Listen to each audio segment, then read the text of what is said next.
There's one for everybody. And I'm gonna go slow so that as you're reading one down and one across, you could feel it together, because that's the point you're. Yeah. And I think it'll be helpful to you. I will post it later today as well, so you have a study that. I think it's really good. And give me some feedback. Let me know if this helps you not. I gave one in renal and GU to Professor Ohm to use. I don't know if she's used them yet.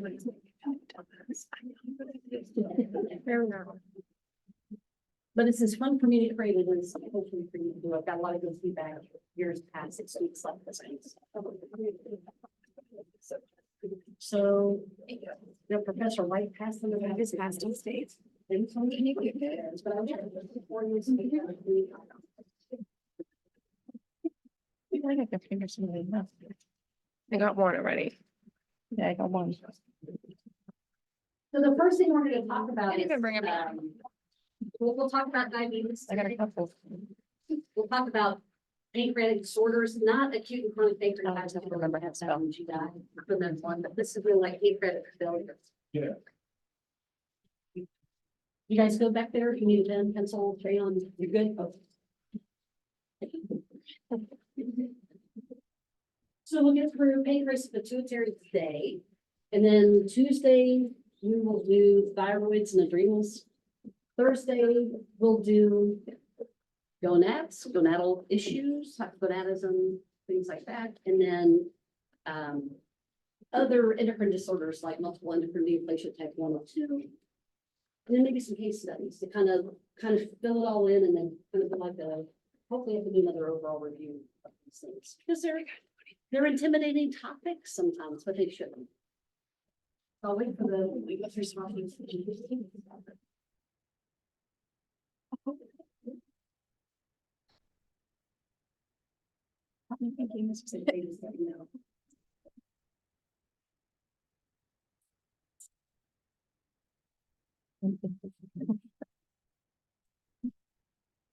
You've heard hypothalamus, you've heard pituitary gland, you've heard of the thyroid glands, the parathyroid glands, the inner cortex, the adrenal glands, sitting on top of the kidneys, ovaries, testicles. They're all glands, and they all emit hormones. They secrete hormones.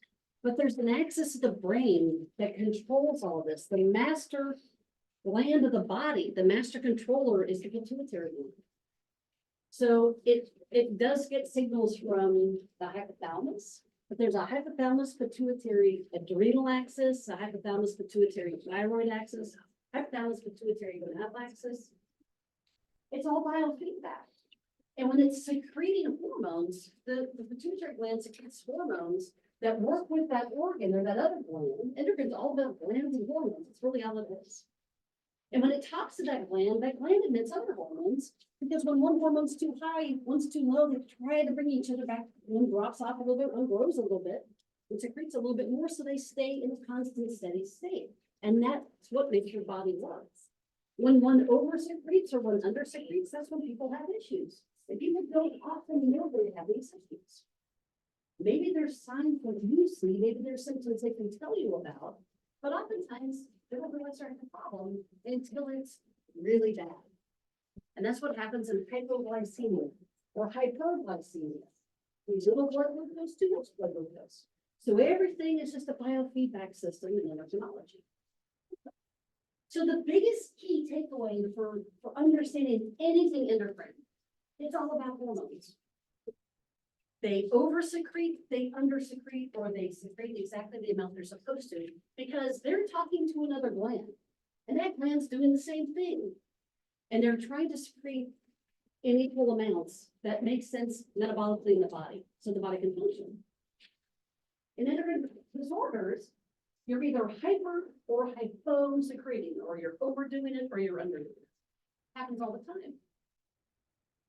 So your stepwise approach to a patient with an endocrine disorder, the stepwise approach, and none of these are on your crossword puzzle yet. Your stepwise approach. First, take a thorough history and physical exam. Got to know all the history of this patient. order the labs. And in endocrine, they're usually referred to as biochemistry, biochemical labs. That's your blood work. That's your saliva. That's your urine. After you've done the history and physical exam, then you get the biochemical marker, the lab. Then what radiologic study do you order? Well, if it's a pituitary gland, it's an MRI. If it's a thyroid, it's an ultrasound. If it's adrenals, it's probably an MRI or a CAT scan. There's a specific study for what you're trying to rule in or rule out. And as we go through those different glands, I'll let you know what those are. I mean, for instance, we'll do thyroid next week, but if I have an issue with a thyroid, you're palpating, we've taught you how to palpate for a goiter or for nodules. If I feel a goiter, I'm thinking I've got a hyperactive organ or a hyperactive gland. No wonder you're losing weight and you're eating a box of donuts every day and you're irritable and you have a temper that goes from 0 to 60 about a half a second. And your hair is falling out and you have diarrhea to beat the band. You have heart palpitations. We're feeling a large thyroid. It's a goiter. Maybe you're hypothyroid. Maybe there's nodules we feel. Those are cancer till you prove otherwise. But you always start with an ultrasound. That's the diagnostic study of choice for, as far as radiology goes for thyroid. So we'll get into those kinds of things. Ordering biopsies if needed. And then we either medicate you or we do surgery. Surgery is definitive. You can't put it back in your body. All surgeries, it's the coolest field, I think, because I did it.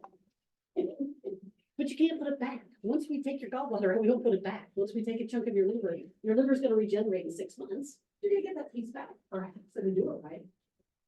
But once we take your thyroid, I've got to give you the hormones that thyroid used to secrete. Now I've got to synthetically give them to you for life.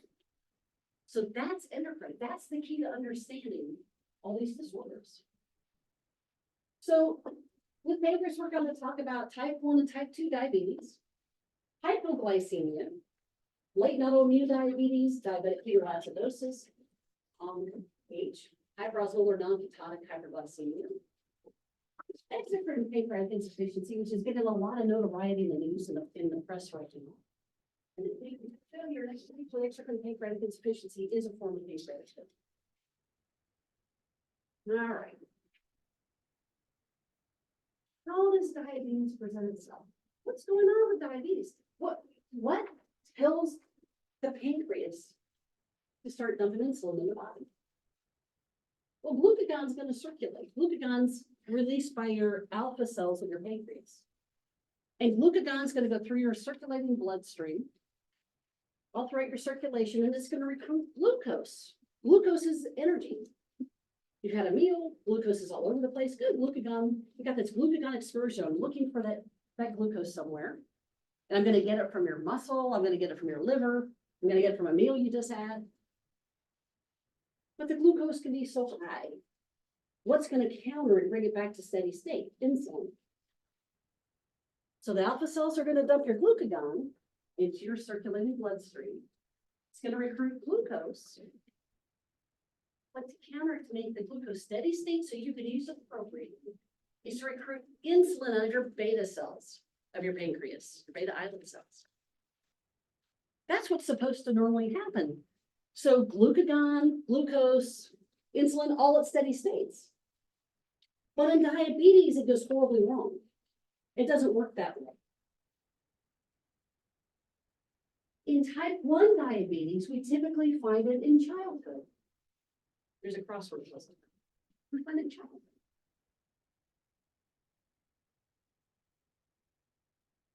These children present ravenous thirst. Very thirsty. What's the medical term for thirsty? Ravenous thirst. What's the medical term? Polydipsia. They're urinating like crazy. Polyuria, right? Super thirsty. When they're using up all that glucose and there's no insulin to counter it, and they've got all this glucose circulating, they're going to start using their fat for energy. That's why people like ketone diets so much. They're not forever. It's ketogenesis. So these children, you smell this fruity smell on their breath. Those are ketones. They're blowing ketones off. You have anybody who's done nothing but eat bacon and protein and they're losing weight because they're using their fat.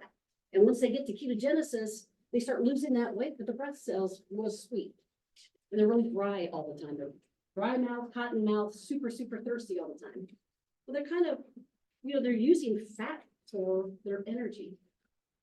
Diabetics can only do this for so long, so a child will lose a lot of weight. They're really thirsty. They're urinating like crazy.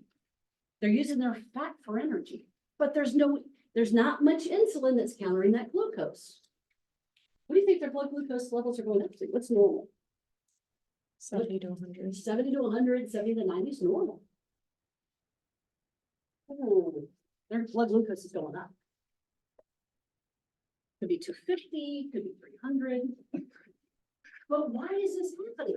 Why is the insulin deficiency happening? Autoimmune destruction of those beta islet cells. That's diabetes type 1. It's an autoimmune issue. That's a crossword puzzle. Autoimmune. In children, they still have functioning beta cells, not a lot. This is when we see type 1 diabetes. That's when it presents itself in childhood. They still have functional beta cells. It's called a honeymoon phase. You can actually control them a lot easier. When do you really need your insulin? Think of things when you're ill. You have COVID, you have pneumonia, you've got the flu, you have sinus infection, you're not feeling well, you've had appendicitis, you had your gallbladder removed. Your metabolic demands change. I need more insulin. I've got more circulating glucose. I'm using my fat for energy, even when I'm not feeling good. I'm using all I got all the circulating glucose. It's got to be tempered by insulin. Well, when we find diabetes type 1 in children at first, it's easy to control because they still have some functioning beta cells. Basically, autoimmune destruction of these pancreatic beta cells, they're burning out. And after a while, they don't function anymore at all. So it's really easy to control them in the beginning. We find them when they pass out. We find when they're almost in a coma. We find when they're just breathing fruity and they've been drinking juice this whole time. Their mouths are beet red from the juice they're drinking, whatever they're doing, and they're kind of lethargic. Something's wrong. You do a random glucose finger stick. You guys use a glucometer and you're over 250 or 300. That's not sustainable. That's type 1 diabetes. Type 2 is way different. Type 2 is various degrees of insulin resistance. Sedentary lifestyle, not eating properly, fast food diet, not getting the exercise. Well, what happens is you start getting metabolic syndrome. We'll talk about that in a second. Your tissues are becoming resistant to the insulin. You're able to produce the insulin, but your tissues aren't responding to it. There's a lot of glucagon dysregulation. It's trying to recruit more glucose. The insulin's kicking in, but your body's not responding to it. So that circle, this keeps happening. More glucagon dysregulation. Sugar's working oddly on the body and insulin's not countering. You have the insulin, your body's not dealing. Type 2 diabetes is about 90% of diabetes in the United States. So we see type 1, you see them as adults, but it started in childhood or adolescence. Type 2, lots of little kids are starting to get type 2 because, look at airports. See lots of little kids that have bags of candy with them and a big gulp and, all kinds of candy and walking on the airplane and they're really round kids, they're big kids. They're probably type 2 or they're bordering into type 2. Bad diets. No exercise. Type 2 is very slow to progress. Insidious. Don't know what's happening. People are very asymptomatic till they start losing teeth, till they start getting more cavities, more dental caries. Their vision starts blurring. Their kidney function, their B1 creatinine starts rising. Very slow. Visceral obesity. Round tire people have, or big tire people have. That's visceral fat. That lends itself to an increased A1C. Metabolic syndrome. What is metabolic syndrome? Can you guys tell me what that means? What are the components of metabolic syndrome? Hypertension or being treated for hypertension, sure. Waist circumference, Excuse me? waist circumference? Yes, waist circumference, great, good, what's another one? High triglycerides or being treated for high triglycerides, yep, what else? There's 5 pieces. Sir? Blood sugar, yep, you're hyperglycemic, or you're being treated for diabetes. And there's one more. One more piece of the puzzle. Blood pressure, we already said. Cholesterol. Specifically your HDL, that's the happy cholesterol, you want it as high as you can get it. When it starts falling, guess what? The lousy or LDL cholesterol goes up. So when your LDL is way too high, or you're being treated for, hypercholesterolemia, that's metabolic syndrome. That lends itself to type 2 diabetes. You've got functioning beta cells. You can Your write body's not responding to the insulin that's given them. 2 simple things. It's sufficient to prevent ketogenesis. You're not using fat So interesting. for energy. Makes sense? There's some crossword puzzle things in there. You want me to give you a minute? Or you're good? You're good? 1 minute. Abel says, take it.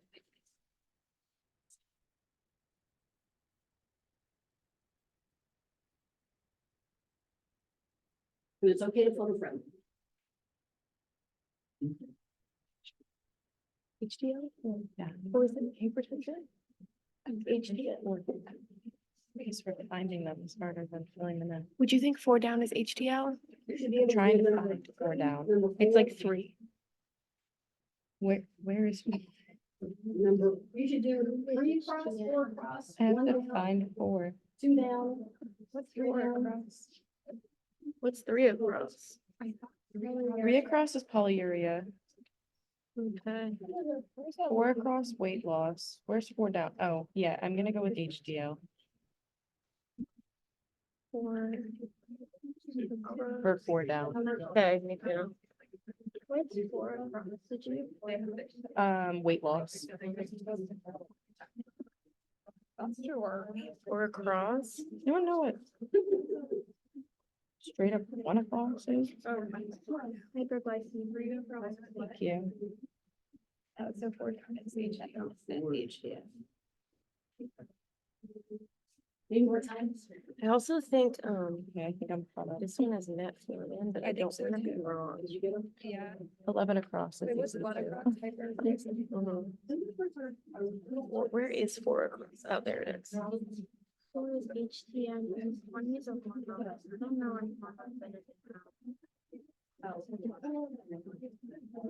This is exciting. Did you get it? Yeah, I think we're I'm done. caught up.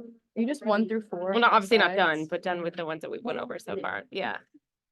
Huge. I'm gonna put metformin in.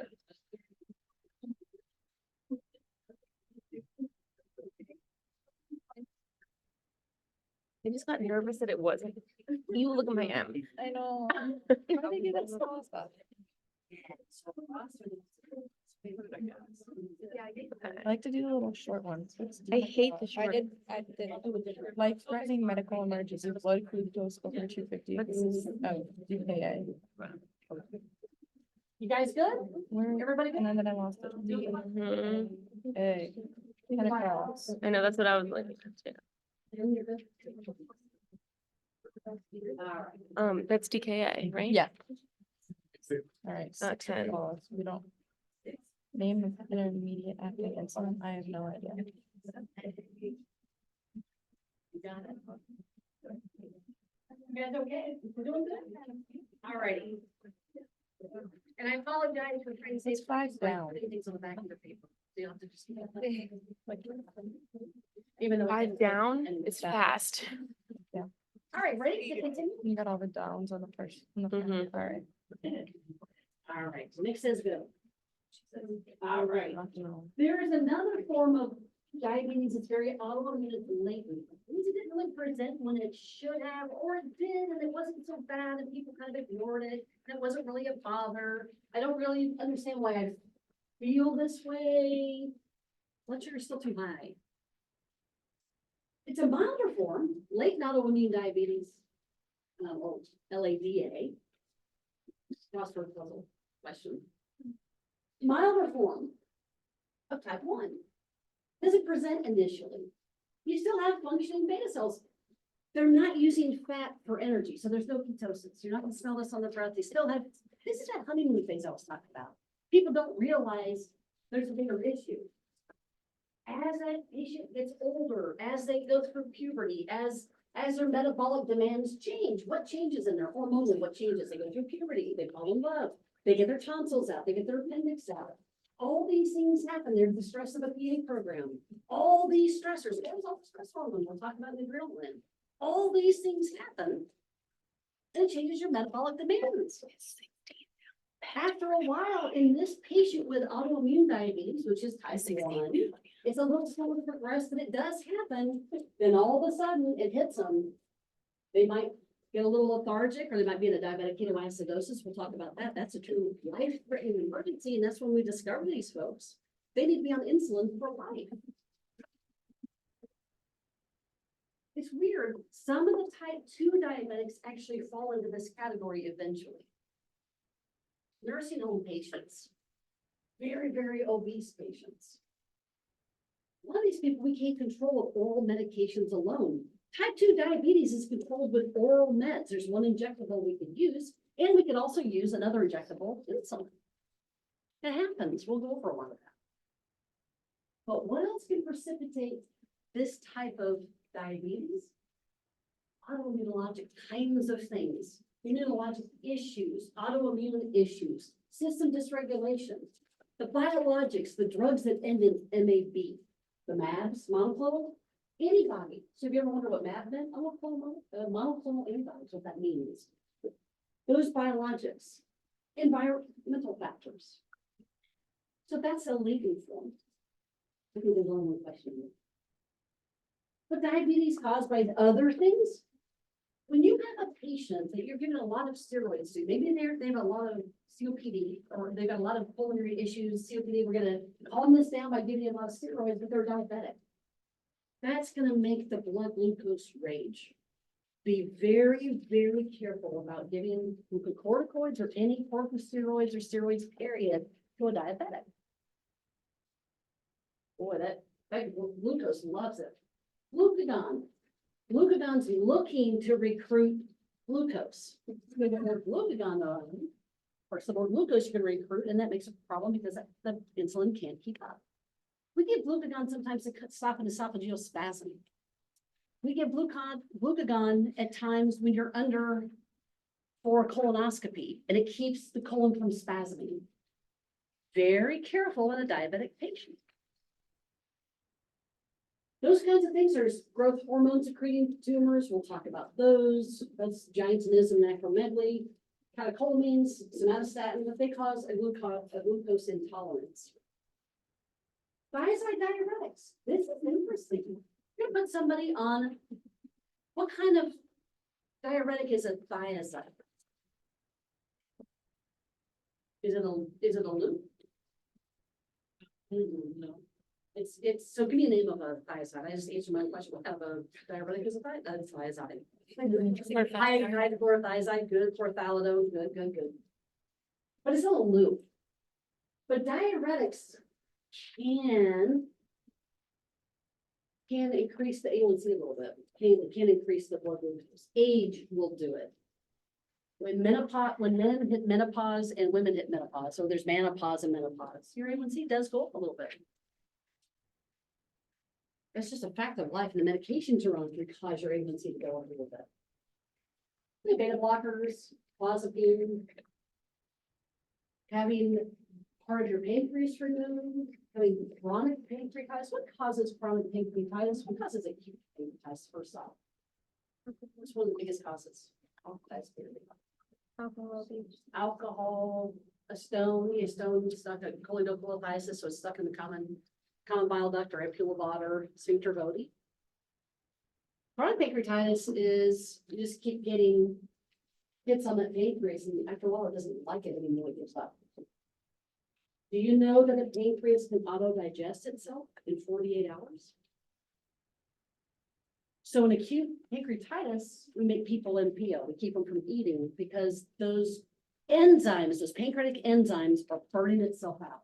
It's dumping these enzymes, they're not going anywhere because there's an issue going on, maybe it's alcoholism, maybe it's medication induced, something's going on. And those pancreatic enzymes are burning the pancreas up itself. It'll auto-digest in 48 hours. So be very, very, very, very, very, very careful with pancreatitis. It's pancreatic failure. That reduces your beta cells. It also reduces your alpha cells, but reduces your beta cells. So what's the problem with diabetes? What's the sequela? What happens? Well, accumulation of the circulating blood glucose and fatty acids cause hypermolality or osmolality and hyperketonemia. You're thirsty all the time. You urinate like crazy. If you urinate like crazy all the time, aren't you a little hypotensive? Can you sit up quickly, stand up, and follow breathing? Become very orthostatic. Blurred vision. Weight loss. Initially, weight loss isn't the initial byproduct because you're using fat for energy respectively. Paresthesias. You've heard of diabetic peripheral neuropathy, numbness and tingling in their fingertips and toes. High blood glucose is fertilizer for fungal infections and bacterial infections. So if you ever go into vascular surgery, which is a great field to go into, you're going to do a lot of amputations. You're going to see a lot of circulation problems in the legs. You're going to do a lot of AV fistulas for dialysis because the kidney function is so raw and most of your patients are diabetics. Amputations because there's not a good rich blood supply going down to your toes or your fingertips. And those toes mummify. You can actually snap one foot off. They mummify. There's no blood supply going in there. Why is that? Why would you think?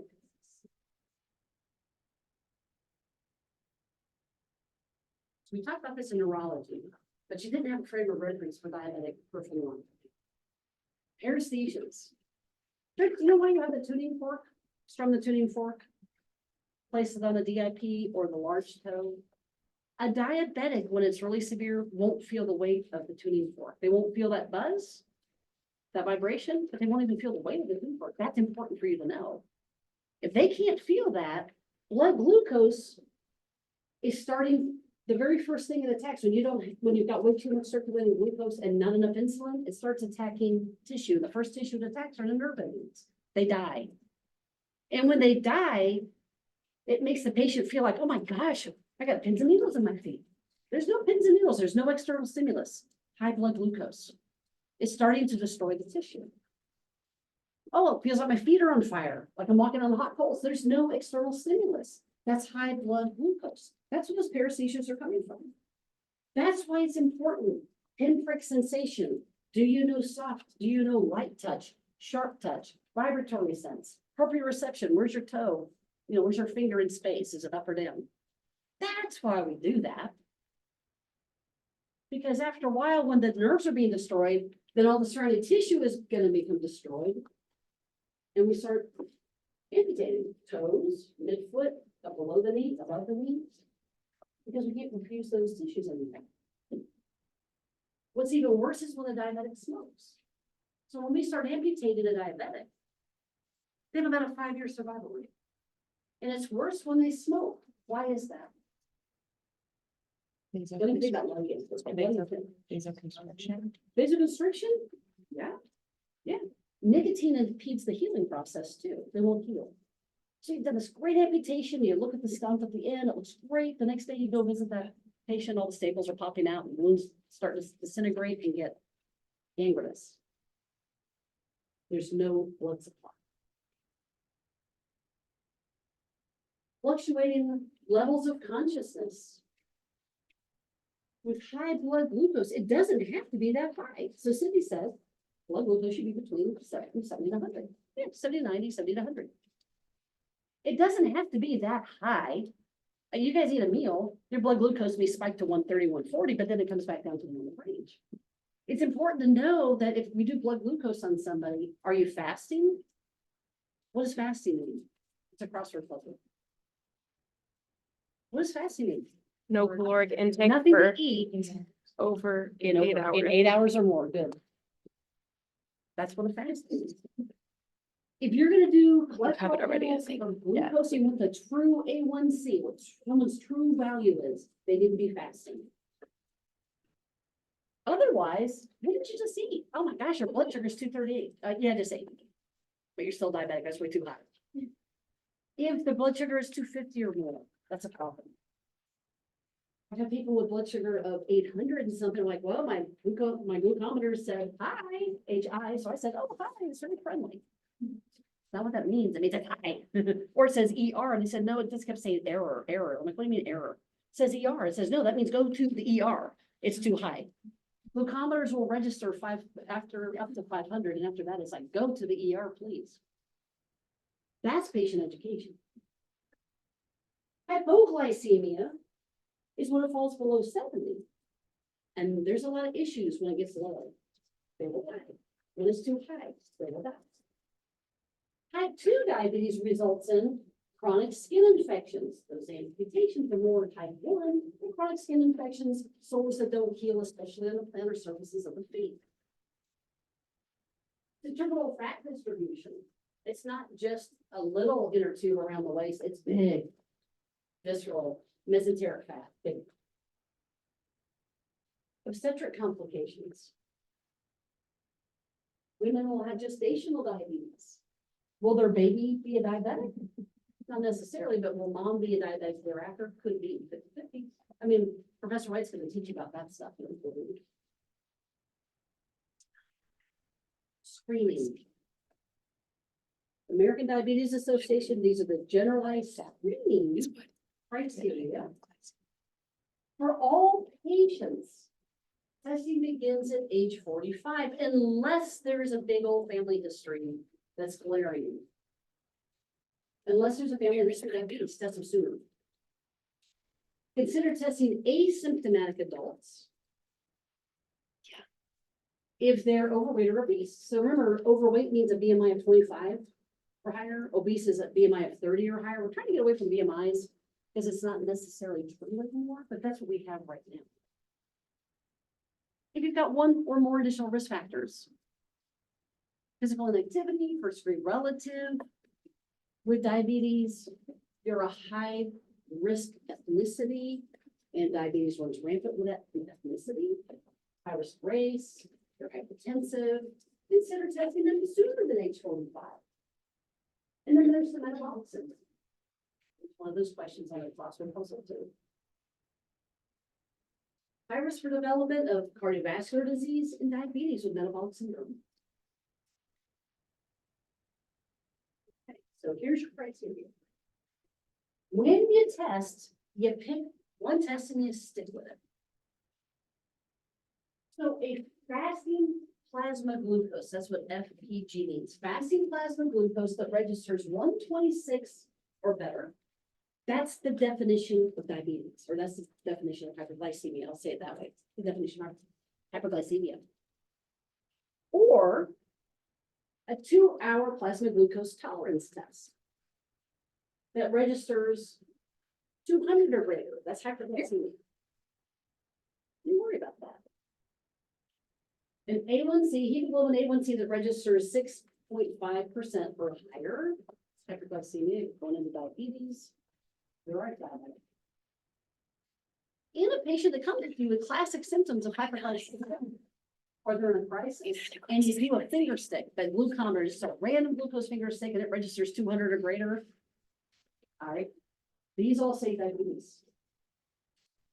What about the person who's like 120, 121? Pre-diabetes. A1C of 5.7, pre-diabetes. 5.8, pre-diabetes. If We don't have, oh my gosh, definitely, it's definite hyperglycemic crisis. You always do one of these tests, you make some lifestyle modifications, and you test again in 3 months. That's a test, that's a crossword. It's been 90 days. I'm gonna do your A1C. Oh my goodness, it's 5.8. Are you sedentary? Are you eating a fast food diet? Let's pick it up and let's retest and let's do another A1C in 90 days, in 3 months, and let's see if it drops. That's what you tell your patients. So the majority of primary care is an A1C. That's what you use. That's your baseline. And then as you make these lifestyle modifications in that patient and they're compliant, you want to make sure they're compliant, spare them. If you don't do this, you're gonna start losing your teeth, start losing your toes, you'll lose your kidney function, you'll lose your eyesight. That scares them enough. Come back in 3 months and let's test it again. So A1C really is that one of choice. The oral glucose tolerance test is typically used for women that are pregnant at certain stages of pregnancy. And it's a 75 gram glucose low. They drink 2 hours later, we check their blood.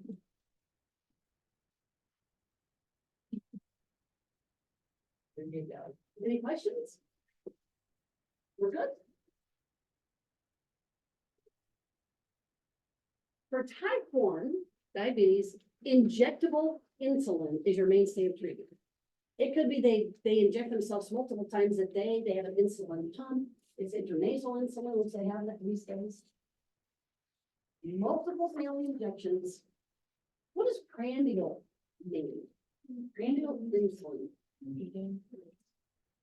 Is that with meals? Yeah.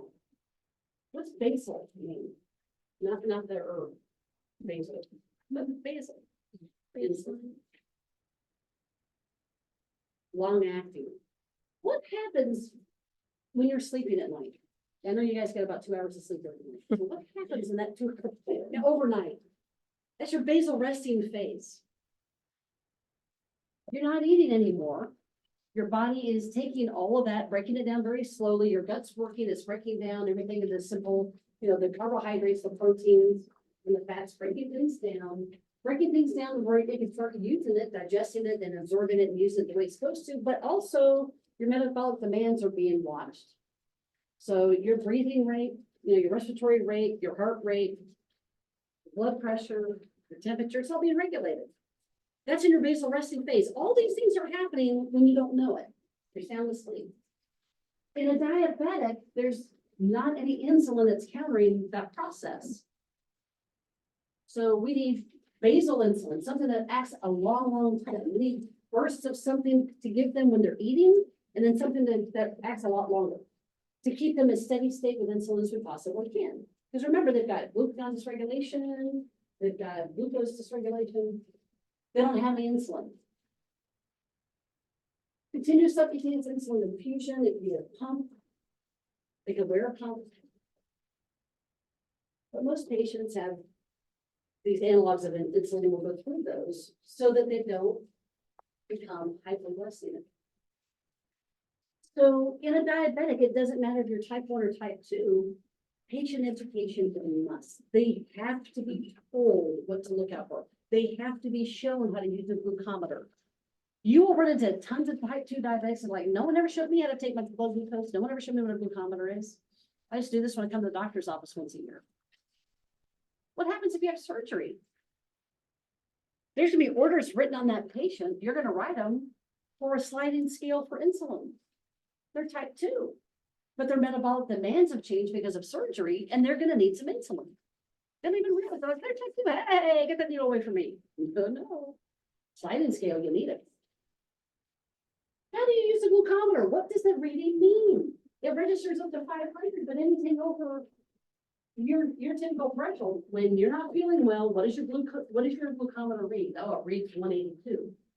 Get to the emergency room, get yourself some insulin, and if it doesn't come down, read it in another hour. If it doesn't come down, go to the emergency room. That's why it says high, it's too high. That's why it says ER, not an error. It means go to the ER.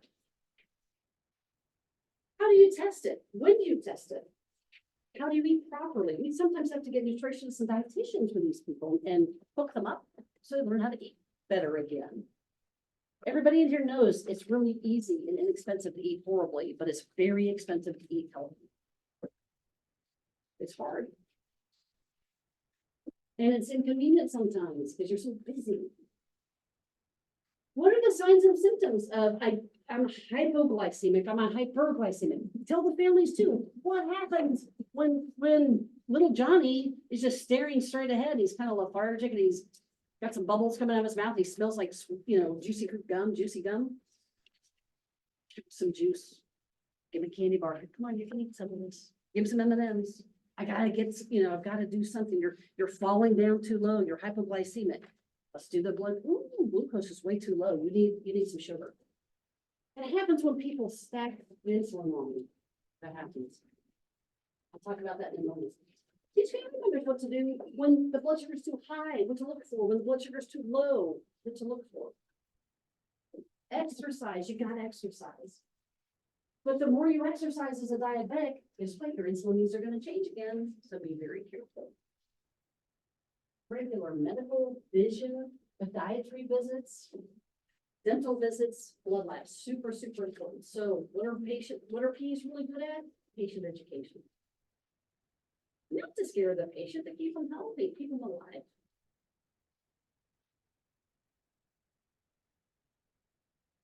So type 2 diabetes, non-pharmacologic therapy, self-management. Here's how you use a glucometer. You got to start exercising. Boy, you reduce that waist circumference, not only will you bring your hypertension down, you start eating healthier, your lipid panel is going to change, your triglycerides will go down if you have omega-3, eat fish a couple times a week. Eat salmon, eat a fatty fish. Do these kinds of things. Exercise more. How much exercise do people need? Just a little bit. Yeah, 150 minutes a week. You break that down and say, all you gotta do is 45 minutes 3 times a day. 50 minutes 3 times a day. I mean, 3 times a day. Yeah, 3 times a day. So. You go, 150 minutes. Nutrition. Restrict the caloric intake. Try to drop your body weight by 5 to 10%. That sounds minimal. It's not hard to do. The older you get, the harder that is to do. Lose that visceral fat. Hard to do. That's what Friday A1C. That's the type 2 diabetic.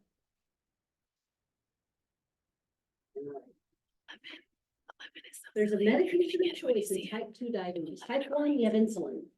Can't get away from it. Got insulin, injectable. Type 2. It's a class of medicine called biglanide. It is the medication of choice, crossword puzzle, by the process. It's the medication of choice, metformin. If tolerated and not contraindicated. Some people cannot tolerate the drug class. Some people have kidney function dysfunction. They're a chronic kidney patient, their creatinine is way too high, they can't take metformin. It is the go-to drug of choice for type 2. There's lots of other options and they can't use metformin. There's a lot of oral medications for type 2, and there's one other injectable besides insulin for type 2. We'll go through those. All depends on their needs, depends on their compliance, depends on their history. We also stop metformin. We give somebody IV contrast for a study. You don't give them metformin for 48 hours. And then we can. Let's take a break. Give it 10 minutes, come back at 5 minutes, 9, would that be fair? It's actually increase the dump of glucose from the liver. That's what it does. If you don't have so much glucose being dumped, then you don't need so much insulin. So if you think about type 2 diabetes, you're dumping all this insulin, but your tissues are resistant to it. You've got this glucagon dysregulation going on. So let's not dump so much glucose in the system. So we're not going to produce so much in the liver. That's what this med does. This is the most widely studied type 2 diabetes medication out there. It has the most data on it. It doesn't dump your glucose because we're decreasing the glucose production in the liver, you're not gonna go hypoglycemic. That's wonderful to know. You're not gonna have a sugar low. It's very, very good to know. There was a study, the United Kingdom Prospective Diabetes Study that has studied hundreds and thousands of thousands of thousands of patients that are type 2 diabetics on this medication. And we know that they have a decreased incidence of cardiovascular risk and events. Because of this one. Now, when somebody first starts taking it, a little gassy, a little flatus, little diarrhea. When they first start, but your body gets used to that. You worry about a vitamin B12 deficiency with this. Are you absorbing your food properly in your ileum? Is there a B12 deficiency? Is there a B12 anemia? So you do want to do CBCs on an annual basis and because it's and again, the contraindication is you can't tolerate this drug class or your creatinine clearance, your kidney function is too low. Metabolic acidosis or lactar hypoxia, we don't want to do that. We also don't give it 48 hours after an IV contrast study. If it's non-contrast study, so what? If it's IV contrast, because we don't want to harm the kidneys.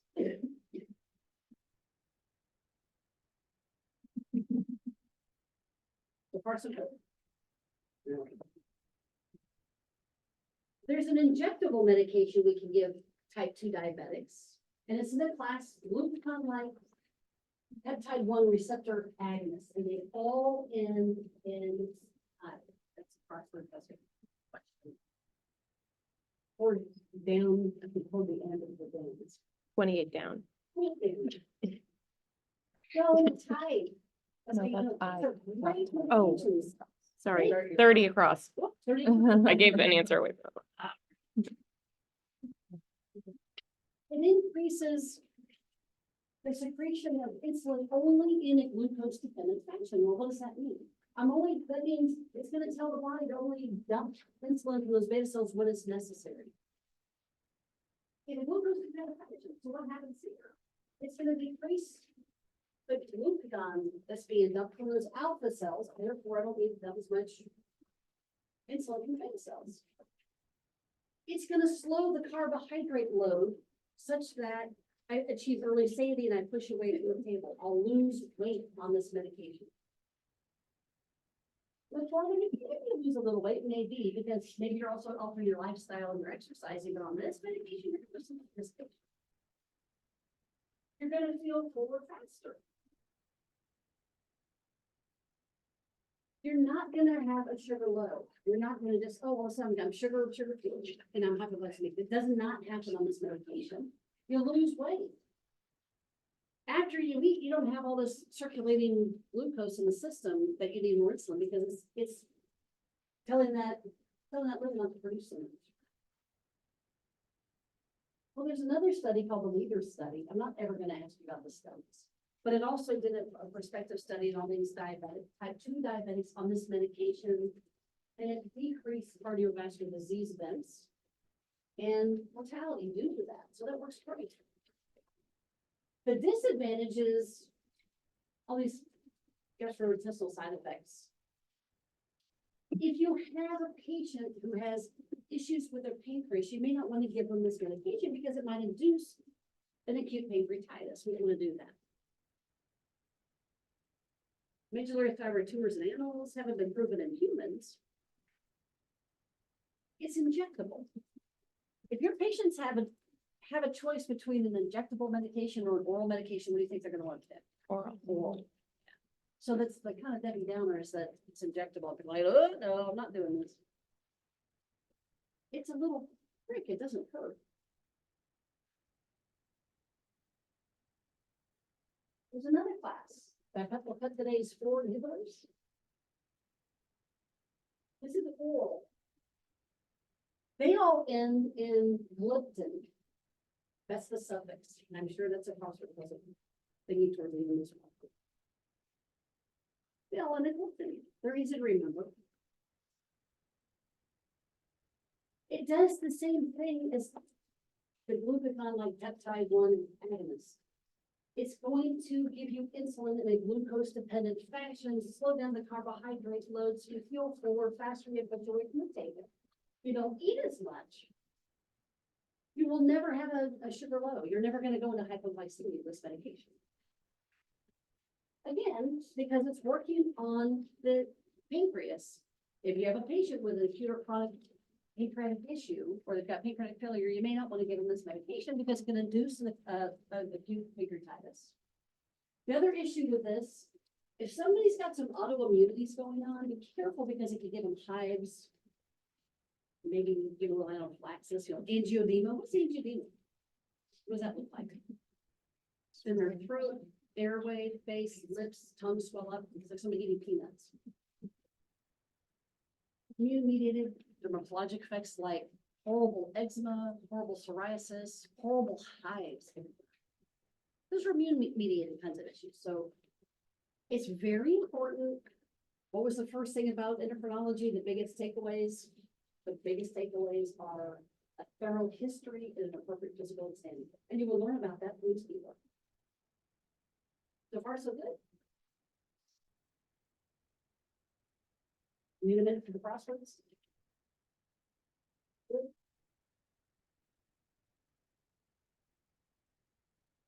You guys watch TV anymore? Maybe for an hour or so? When I'm putting this lecture together, I cannot get this jingle out of my head. The Jardiance commercial, they're all dancing, it's like it's choreographed. And like, That's it's awesome. so hot in my head right now. Oh, And, is that? No, it's not that. It's. Yeah, they're dancing. Oh, I don't think that could have out of my head. That's stuck in my head. So this is Jardiance. They ended frozen because that's what it makes the patient do. They urinate like crazy. That's an easy way to remember it. Sodium glucose transporter 2 makes you urinate like crazy. It blocks the reabsorption of glucose in the kidney and it dumps it out. They're urinating their glucose. So when you guys learn how to do a urine dipstick, you're looking for ketones, you're looking for blood, you're looking for nitrites, you're looking for bacteria, you're looking for sugar. And I guess it makes them happy. They're all skipping around on the commercial, they're dancing because they have GI infections, I guess. This is a wonderful medication. It's a great medication. A lot of primary care physicians start patients on this for type 2 diabetes, which is weird because metformin is your go-to drug of choice. This has phenomenal properties. It works really, really, really well. Endocrine. It blocks the glucose reabsorption in the kidney, they urinate it out. What happens when you urinate, you polyurinate like crazy? What happens? You've got to tell your patients to drink a lot of fluid and replace that because they get orthostatic. When this is given to the elderly, it may be because metformin was contraindicated because of their creatinine clearance.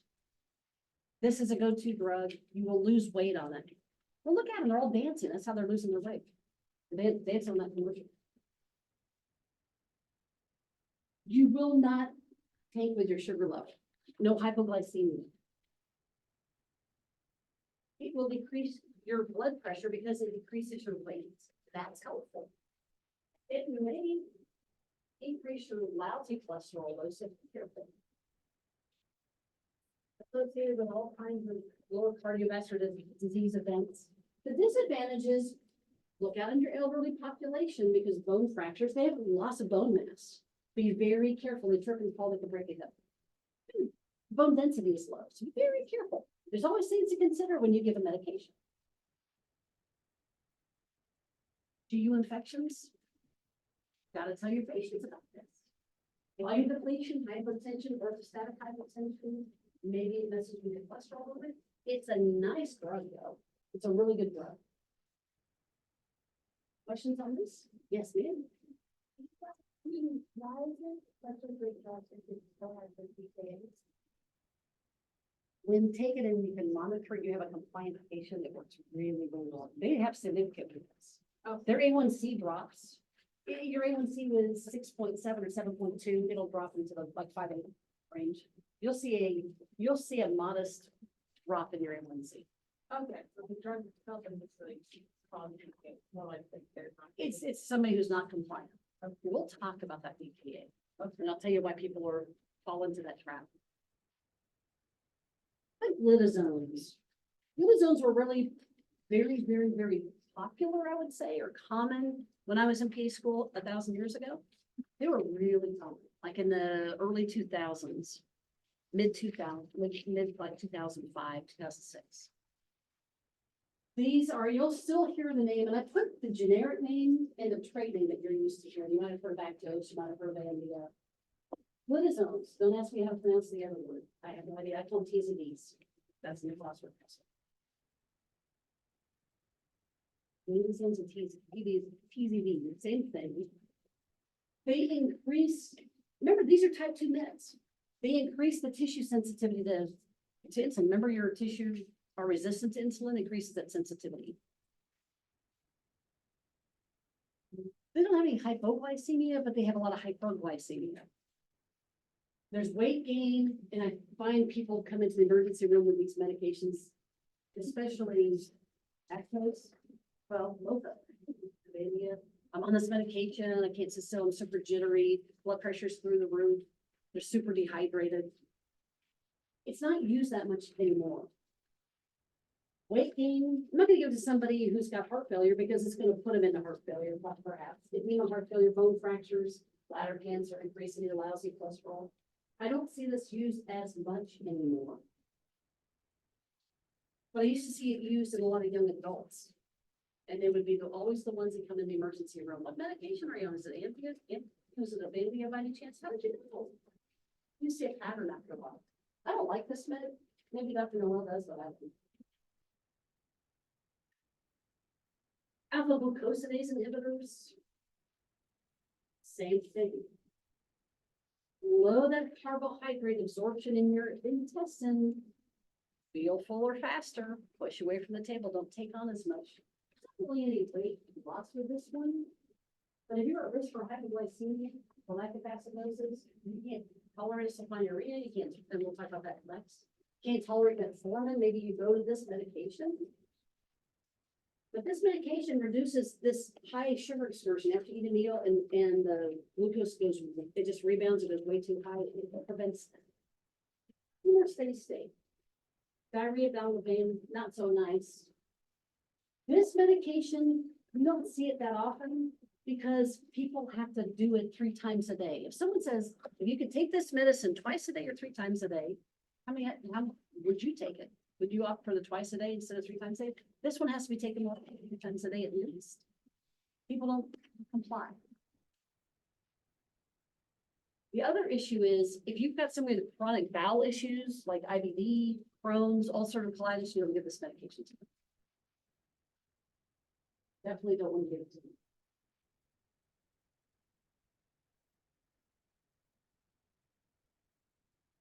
Is the duodenum considered small intestine? Yes, it is. Duodenum is where you absorb your fats. So that in your ileum is where you're gonna do some other, very last little bit of nutrient absorption. This medication alters that. So if you've already got ulcerative colitis, or you've got all kinds of other issues, it inhibits that issue. So you've got vitamin deficiency, so you don't use this. All right. I always used to joke that in the primary care office, you have 3 dumbbell machines. One's for Percocet, one's for sulfonylurea, and the other one is for vitamin. You just put the money because that's what people keep coming in for. So sulfonylurea is in the VA hospital or like the mainstream, super inexpensive medication. This is used widely. The problem is people get very hypoglycemic and they get weight gain everywhere. The end in IBE, another crossword puzzle. IBE. Omeprazole, glipizide, glyburide. You'll see a ton of patients on these medications because they're very, very inexpensive. It's like $4 a month. Very inexpensive. But there's some issues with compliance and there's issues with taking them. It's an oral medication. It increases the secretion of insulin from your beta cells. Tons of experience with this. Decreased microvascular risk in the United Kingdom prospective diabetes studies. Sure. Weight gain is kind of severe. Well, you're type 2 diabetic, you're trying to lose weight, so you're always telling people exercise, eat right, exercise, eat right, exercise, limit the alcohol. But people come into the ER all the time, hypoglycemia or hypoglycemic crisis. And we check their blood sugar, actually, the worst I've ever seen is 28. I'm like, I don't even know how you're alive. So fun you're in. So you've got to be really careful when you take these meds, you also have to eat. When you inject insulin, you also have to eat. You can't just do one and not do the other. Good med will take it right.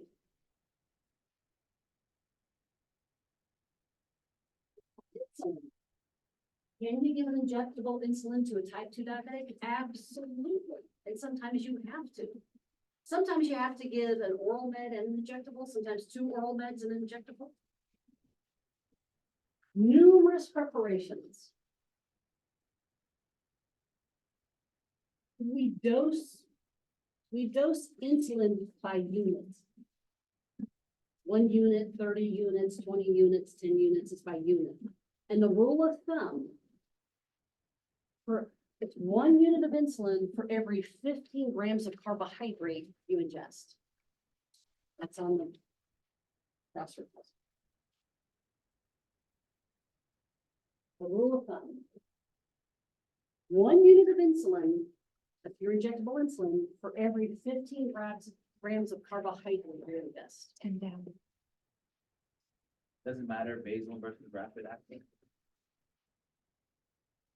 There's rapid acting, there's a fine line on how you do that. There's a whole dosing regimen that Dr. Noel's gonna have to get into.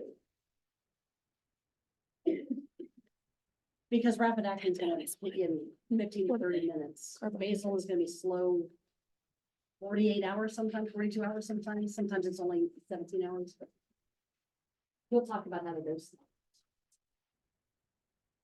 We're good? So far, so good. And these are synthetically made insulins, so. Activates insulin receptors, increases the glucose disposal, increases glucose production from the liver, suppresses ketogenesis, so you're not using your fat stores for energy. So we're trying to get rid of ketogenesis. Insulin is the most potent hyperglycemic agent we have. But there's training requirements. There's a lot of patient education with it. You must eat food within 30 minutes of injecting, or you're gonna crash. Nearly universal response in the body to this medication. It has unlimited efficacy, theoretically. You have to keep injecting it. You have to keep injecting it. Or you have an insulin pump that keeps infusing and injecting and figuring out what your blood sugar numbers are throughout the day. It keeps injecting food. Hypoglycemia is a huge risk because people don't inject it, they forget to, or they're waiting for Thanksgiving and they injected, and now dinner's not ready. I'm like, oh, eat something. You gotta eat something within 30 minutes of injecting, or you're gonna hypoglycemic. Too much insulin, not enough glucose. Weight gain.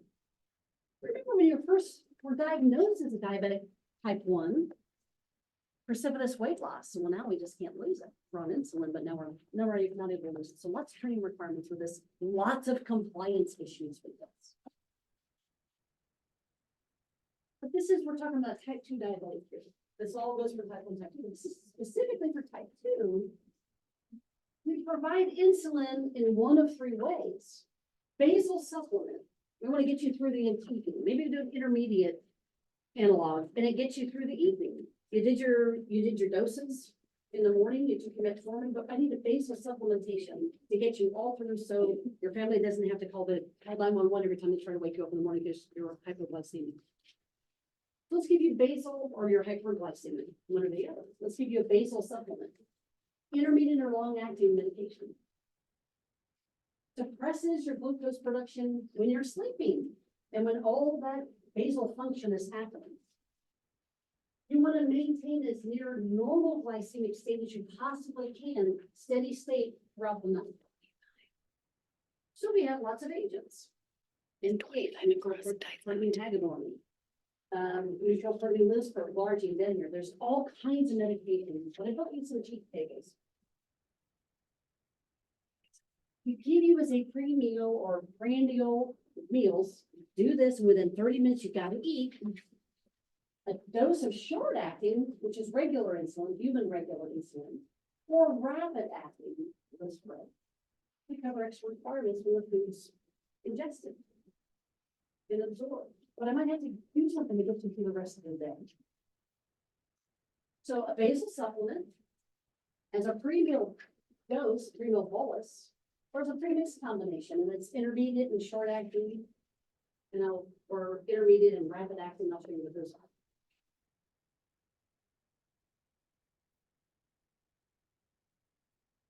So there's rapid acting, and I made this table because it's easy to see this way. Rapid acting, and those are the names, you might recognize some of them.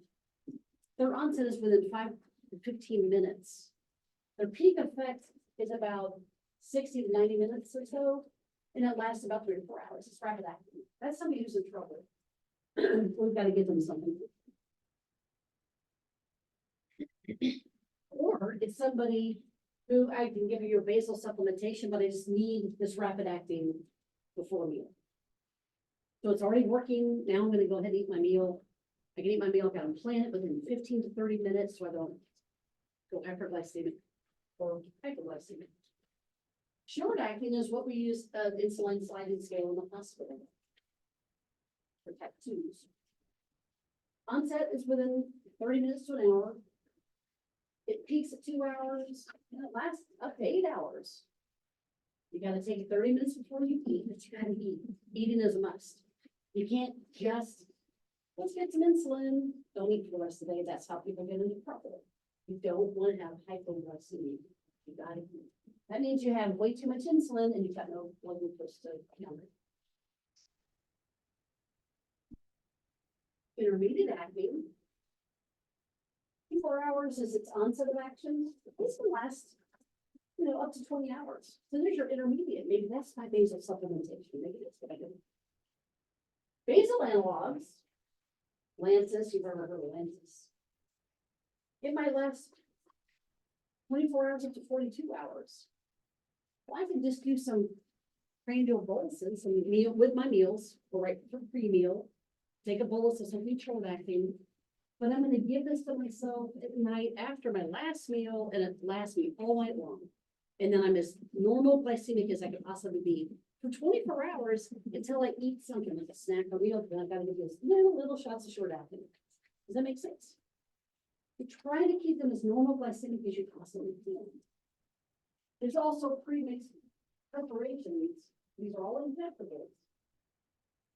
And it's 70%, 30%, 75%, 25%, 50-50. It just depends.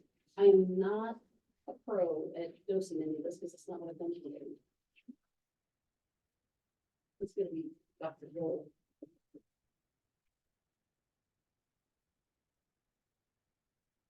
Here's your algorithm.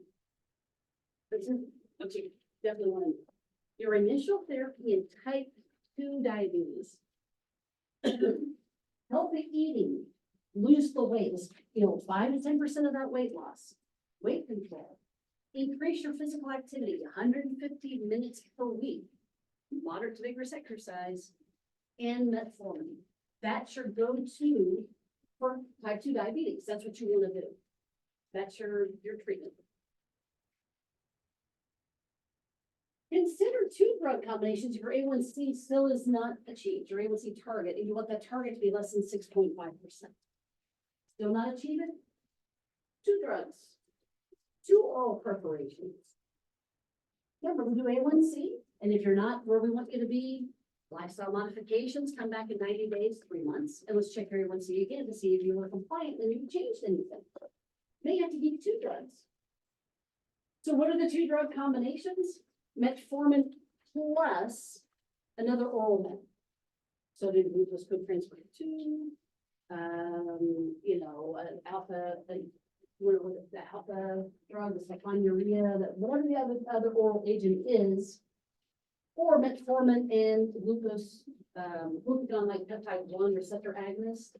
or metformin and basal insulin. There are people that'll say, I'm a type 2 diabetic and my A1C is 14. They need insulin, they need injections, they need oral prep and an injection, or 2 orals. 2 orals aren't working. I know people on 2 orals and insulin injections. And we can't achieve A1C, we can't get that efficacious that we need. That's your algorithm. So if I was gonna do, I could have made this a pyramid, I guess. What medication class is gonna, you wanna use as a treatment, but you worry about hypoglycemia in a non-compliant patient? Or Sulfonylurea. compliant patient? Yeah. Sulfonylurea, so I could have made it a pyramid, so the very top, okay, metformin will go all the way to sulfonylureas and insulin. If they're not taken correctly, even if a sulfonylurea is taken correctly, they make you gain weight, people still don't eat when they take these things. And you have a moderate to severe hypoglycemia. These are the people that you typically see in the emergency room. When a diabetic, I'm taking these meds just like I'm supposed to, well, we need to change the meds, because this ain't. How about treatment and weight loss? Metformin, you got a moderate efficacy of A1C, you're gonna lose a little weight. You'll really lose with a glucagon peptide 1 agonist and with the sodium glucose transporter type 2. You'll lose. But look at your gains. PZD, sulfonylureas and insulin. So if I give those meds, well, I have to give insulin sometimes. Patient education, all patient education, come and see the, the PA on a regular basis. Eat healthy, exercise. So I think those are pretty glaring, don't you? Now, if we add, and this is the take home on it, adding insulin type 2 diabetes. 2 anti-hypoglycemic agents in oral. Your A1C is still over 8. Or you've got long-standing type 2, you've got type 2 for 30 years. When we add an injectable insulin, it's gonna be basal. That's your first choice, is a basal and a long acting. The 2 oral meds, and a basal insulin, you gotta add them.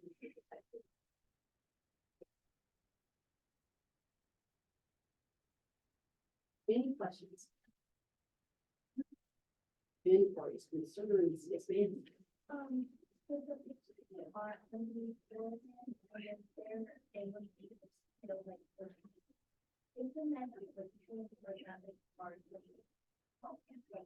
It's lifestyle.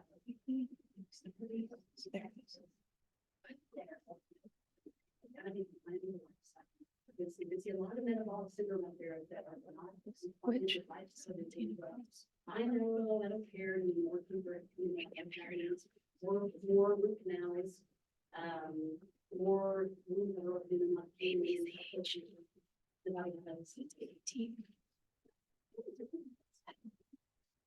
No, Yeah, good question. or someone's ACT.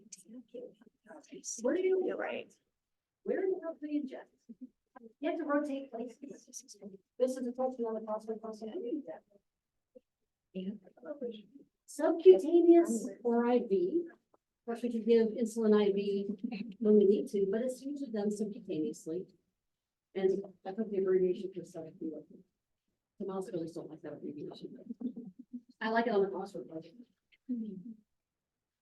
Any part of the body that's covered by loose skin is fair game. Abdomen, thighs, upper arms, deltoids, flanks, upper buttocks. Rotate spots so you don't end up with a light bulb. Because people that keep injecting in the same spot's gonna have a real hard mess there. Exercisers, people that are vigorous exercisers, vigorous runners, and they're diabetics, they'll inject very close to a muscle so they can absorb that quicker. And they get that need, that's what people do. Do you have to prep the skin with alcohol? You don't, as long as the site's clean. This is weird too. Can you reuse that needle? Syringe 2 or 3 times, then you start going through the needle. Yeah, they can reuse it. I wouldn't want to. Rotate the injection site to prevent the fibrosis or that lipoma that happens. Mechanisms absorb rapidly with an adulthood or but there's pins, there's pumps, there's inhaled dry powder. There are people on an insulin pump that actually have a Mac watch and they check that fills the blood sugar all the time and it's linked, synced up and like, oh, that thing's kind of cool. It gave you a summary. So it's easy to study that. Right, the Classimed, and the class isn't metformin, it's a big one. I had to put metformin, is this one going on to talk about? Primary reactions and side effects to remember. These are always on the pages. And here's your injectables. So there's your orals. I separated the oral, I separated the injectable. Maybe it's easier to study that way. But that's just for you. So far, so good? Questions? Okay. Lots of problems from diabetes. Macrovascular, microvascular complications. So the macrovascular, the big problems come from cardiovascular disease, coronary vessel disease. What do we mean by coronary vessel, like coronary heart? It's the vessels that feed the heart its blood supply. Cerebrovascular disease, stroke. Diabetics have, a greater risk of stroke. Peripheral arterial disease, that's when we start amputating. Microvascular, you'll lose your kidneys, you'll lose your eyesight. So nephropathy, retinopathy, neuropathy, you'll have those paracensions we talked about. So slow complications, especially if they're already present. So we already know about metabolic syndrome. Do all you can to defeat metabolic syndrome. Aggressive management of that glycemia, the hyperglycemia, just your blood sugar, your lipid panel, your blood pressure. Advanced retinopathy. Why do we need laser therapy? What's going on with retinopathy? What's going on? You do a fundoscopic look at the eye. What do you see? Blood thunder fundus, microhemorrhages. Laser pin retinopathy. So we gotta go cauterize this. Oh, you're gonna lose your eyesight. You have an ACE inhibitor or an ARB if you're diabetic. It's nephroprotective. Going to protect your kidneys. Your A1C target, of course, the American Diabetes Association says A1C equal or greater to 6.5% is diabetes. Your target should be below 7%. And if you can get it below 7%, but 8% if you've got a patient with a different history, severe hypoglycemia, their life expectancy is limited, maybe they have a terminal disease, maybe they're much elderly. They already have micro and macular vascular complications that are already advancing. Sense of comorbid conditions, we're happy to get them below 8. And sometimes that's just what they have to live. It's the people at 14 and 16 only. You always want to get that blood pressure below 140 over 90, but if you're a kidney patient, a chronic kidney patient, 130 over 180 or below, that's on the cholesterol. We want to get it low. It's a renal patient. That's your standard of care. What if blood glucose goes in the opposite direction? Don't get these sugar highs. What about sugar low? Hypoglycemia. Those type of reactions are the most common complications of people who take insulin. And there's lots of reasons why they crash. The normal range, 7,100, 70 to 99. When their blood sugar starts dropping below 54, that's when they start having complications. Something's wrong. People that are aware of what their body is reacting to or acting like, they know something's wrong. Family members or loved ones watching that patient go through a hypoglycemic crisis or hypoglycemia, know there's something wrong. They start kind of zoning out. Hypoglycemia, orange juice, any kind of juice, apple juice, orange juice, candy bar, do something, get sugar into them. They have these glucagon packages that they get. When it's below 54, it's like this doesn't work. Patients get sympathetic and parasympathetic sequela from that. tachycardia, palpitations, diaphoresis. You start shaking, they're very hungry, they get nauseated. They start vomiting, when they start losing their fluids, then the blood sugar really drops. That's a problem.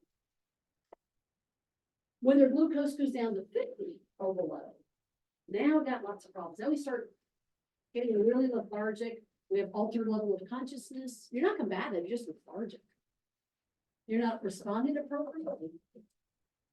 It is. You can't It is. see, your vision's very blurry. You're exhausted. You have a headache. And you're having a really hard time talking. It's not a stroke. You have a patient like this, the very first thing you do, oh my God, it might be a stroke. For sure. The very first thing you do is a blood glucose finger stick. Where's their glucose? Oh, it's 50. There's your issue. Oh, it's 48. Remember, like I said, the worst one I've ever seen is 28. I'm like, how are you even alive? How did you get here? Blood glucose drops further than 50, loss of consciousness. They start seizing. This is incompatible with life. This is life-threatening. Sulfonylureas do this. Good meds. They're cheap, they're inexpensive, that they can, this happens. Post-exercise, you're diabetic, post-exercise, you didn't do enough insulin to get you past that phase, and you didn't eat anything 30 minutes after you injected.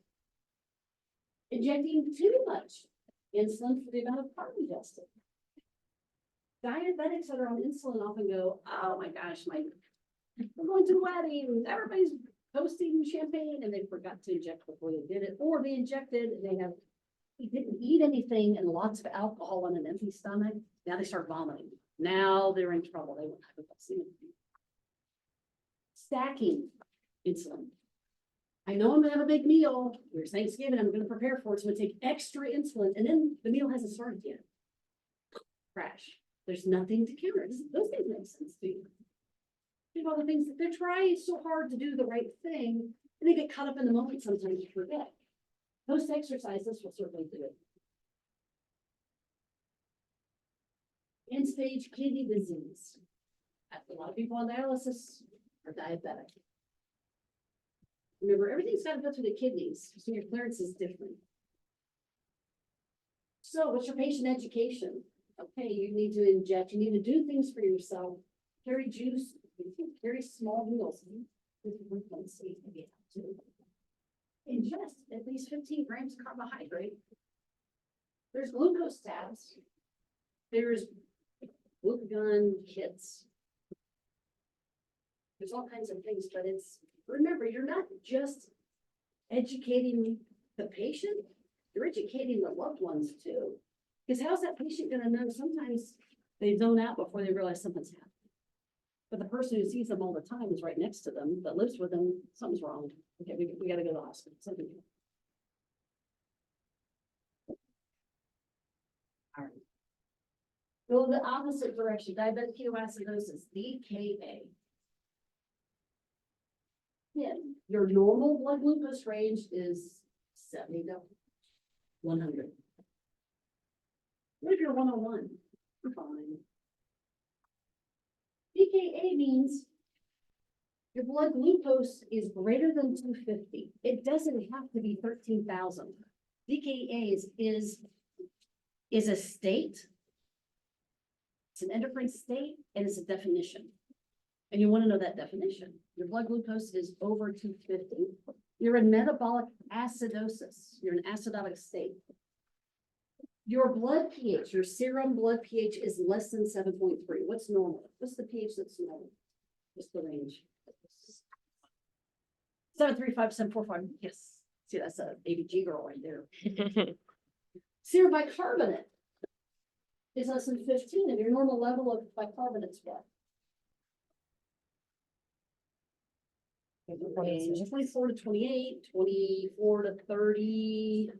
When you're below 24, you don't have enough baking soda to put out the fire, so you can acid up. Your pH is dropping, you're becoming metabolic acidosis. Your ketones are going up. Urine, serum, smell on the breath, diabetic ketoacidosis. A very life-threatening medical emergency. Yes, I've had patients come to the ER and their blood sugar was 650, and they're like, I don't even know why I'm here. I just went and had a steak. I don't know why. Oh, you're in trouble. You're still in trouble, but you're right as rain, but let's do something with you.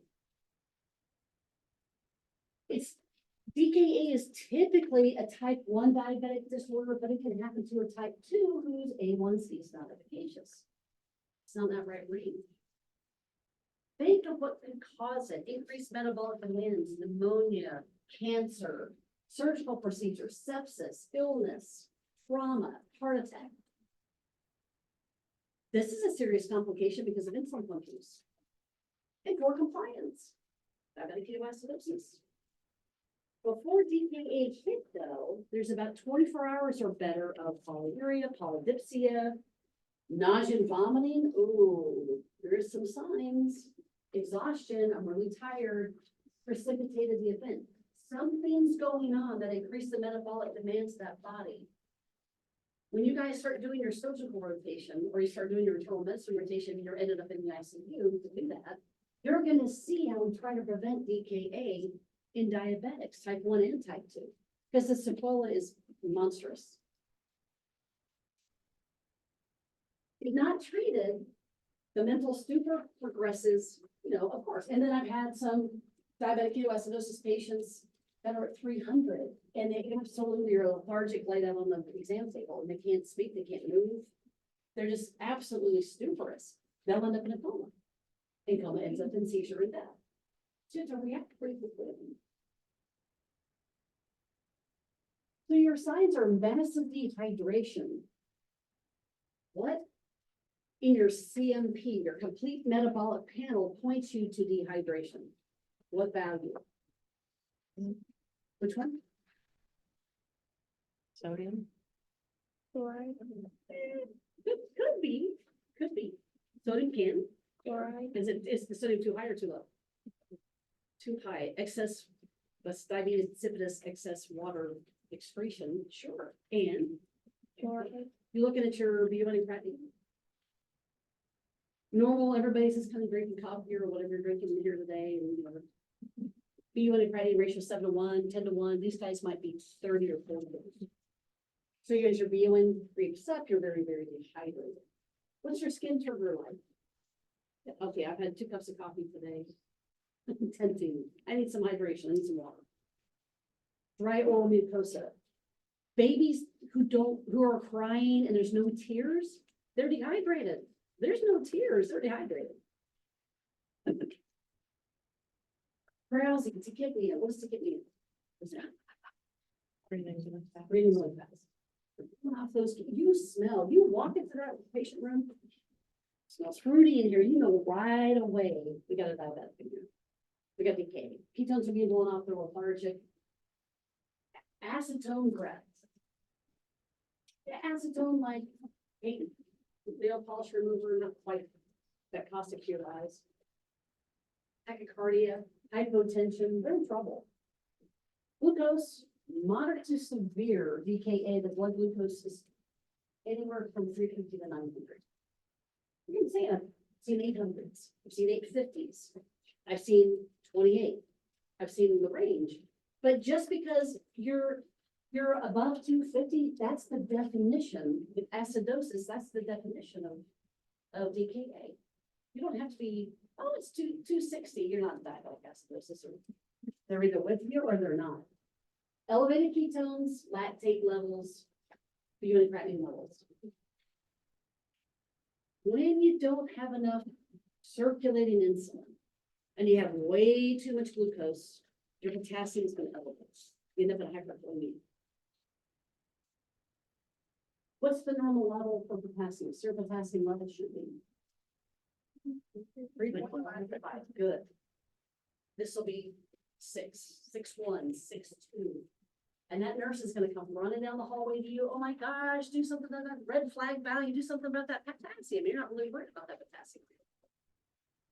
What happens if you have peaked T waves on an EKG?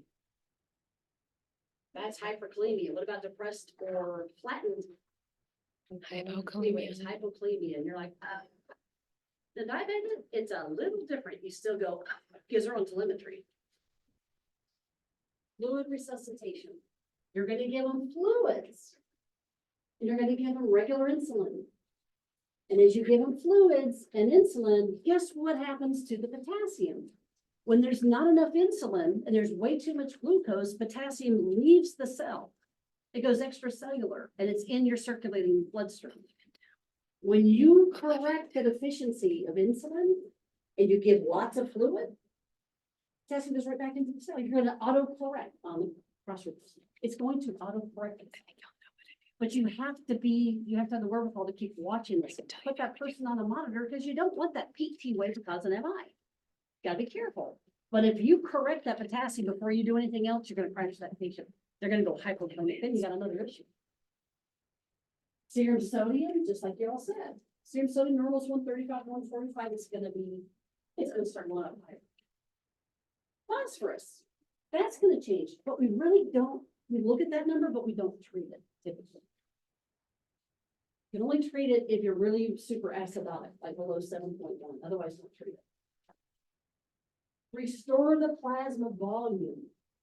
The tissue perfusion, fluid hydration, fluid resuscitation, 2 large bore IVs, get the fluid in them. Reduce the blood glucose and osmolality toward normal levels, because you're gonna correct the acidosis. They have metabolic acidosis. Replenish the electrolyte losses.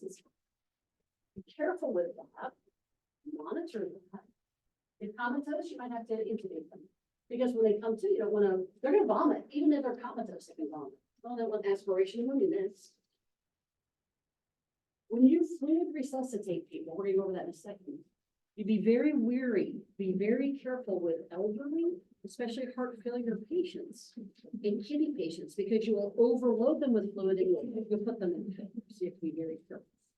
They're not as extreme. Identify the cause. If they're mild DKA, you can treat them in the ER and probably be fine. But if they're monitored severe, they're going into the ICU. You're gonna start them on insulin and start fluids, you're gonna put them right into the ICU. It's gonna take a while to control them. You're gonna monitor them. It's gonna patient education. What happened? Are you ill? Do you have pneumonia? Do you have a cancer? Did you just have surgical procedure? Did you have bariatric surgery? What happened? And let's talk about why it. After you've recovered, you're well controlled, things are better. So we don't ever have this problem again. So again, because of acidosis, potassium shifts extracellularly. Fluid resuscitation and the insulin's gonna push it back in the cell where it belongs. You just watch the numbers fall. You're going to get a glucose level every hour when you're fluid resuscitating them and when you're giving insulin. You're gonna check this every hour to see if the BUN is being adjusted, if the potassium is falling. You know, we want blood work and blood glucose, so CMP and your glucose every so often, every hour. The bicarbonate is only used bicarbonate. We can give sodium bicarbonate, but don't do it often. Only when your pH is below 7, and you're gonna get help with that. Because you can overdo it very quickly. It's a buffer, it's an alkaline substance. It's basic, it's base. You don't wanna make a trainer on you. That's not all about the base in this case. When you correct the insulin issue, and the glucose issue, and the fluid resuscitation, the fluid dehydration issue, base is gonna correct itself too. Phosphate rarely needs replacement, but once your patient is stable and controlled and just, oh, good, we got their glucose under 250. That's what I want to get them under 250. Don't rest on your laurels, because guess what's going to happen? Boing, they're going to bounce back up again. So on some of these patients, it's like you're going to the ICU because you're bouncing up and down between you're coming down at this level. If it's below 250, they're waking up, they're talking to you. Okay, once we're at the well-controlled stage and you can eat something, you can ingest orally. I'm gonna take that IV insulin off of you, and I'm gonna give you subcutaneous insulin. IV insulin, that means you're in trouble. So it's regular insulin. Every hospital has a protocol for how much you give them. So let Dr. Noel tell you what that is. Every hospital is a little different. I can't remember what it used to be. So many units in a bolus of fluid.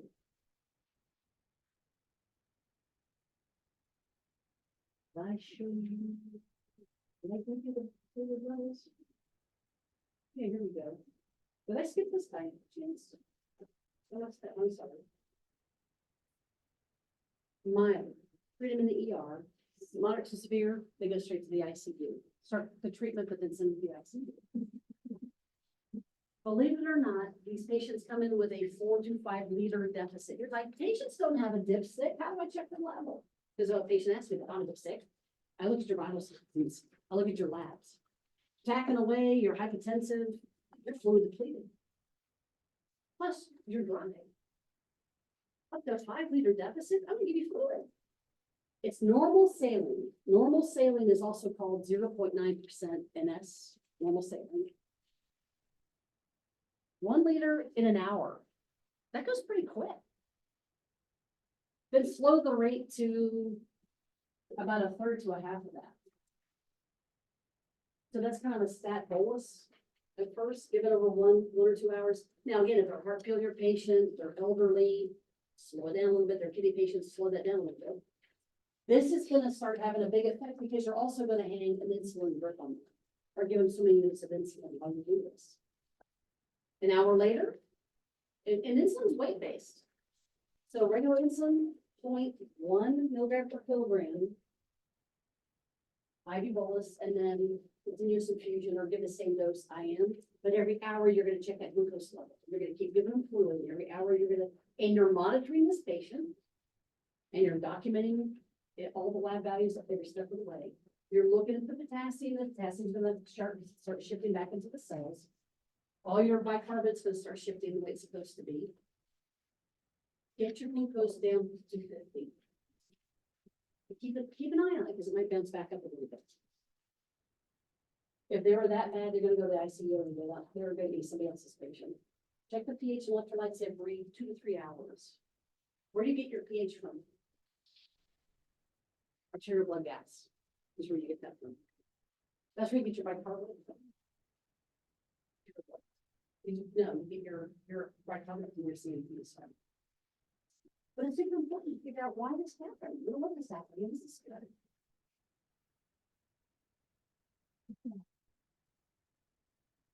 We're right. Oh, Cindy said that. Can you do a BBG if they're not hypoxic? What? Instead of an ABG, can you do a venous blood gas if they're not hypoxic? Or should we still do an arterial? Is it a hospital protocol? Is it pH the same? Same thing as venous? Is like arterial?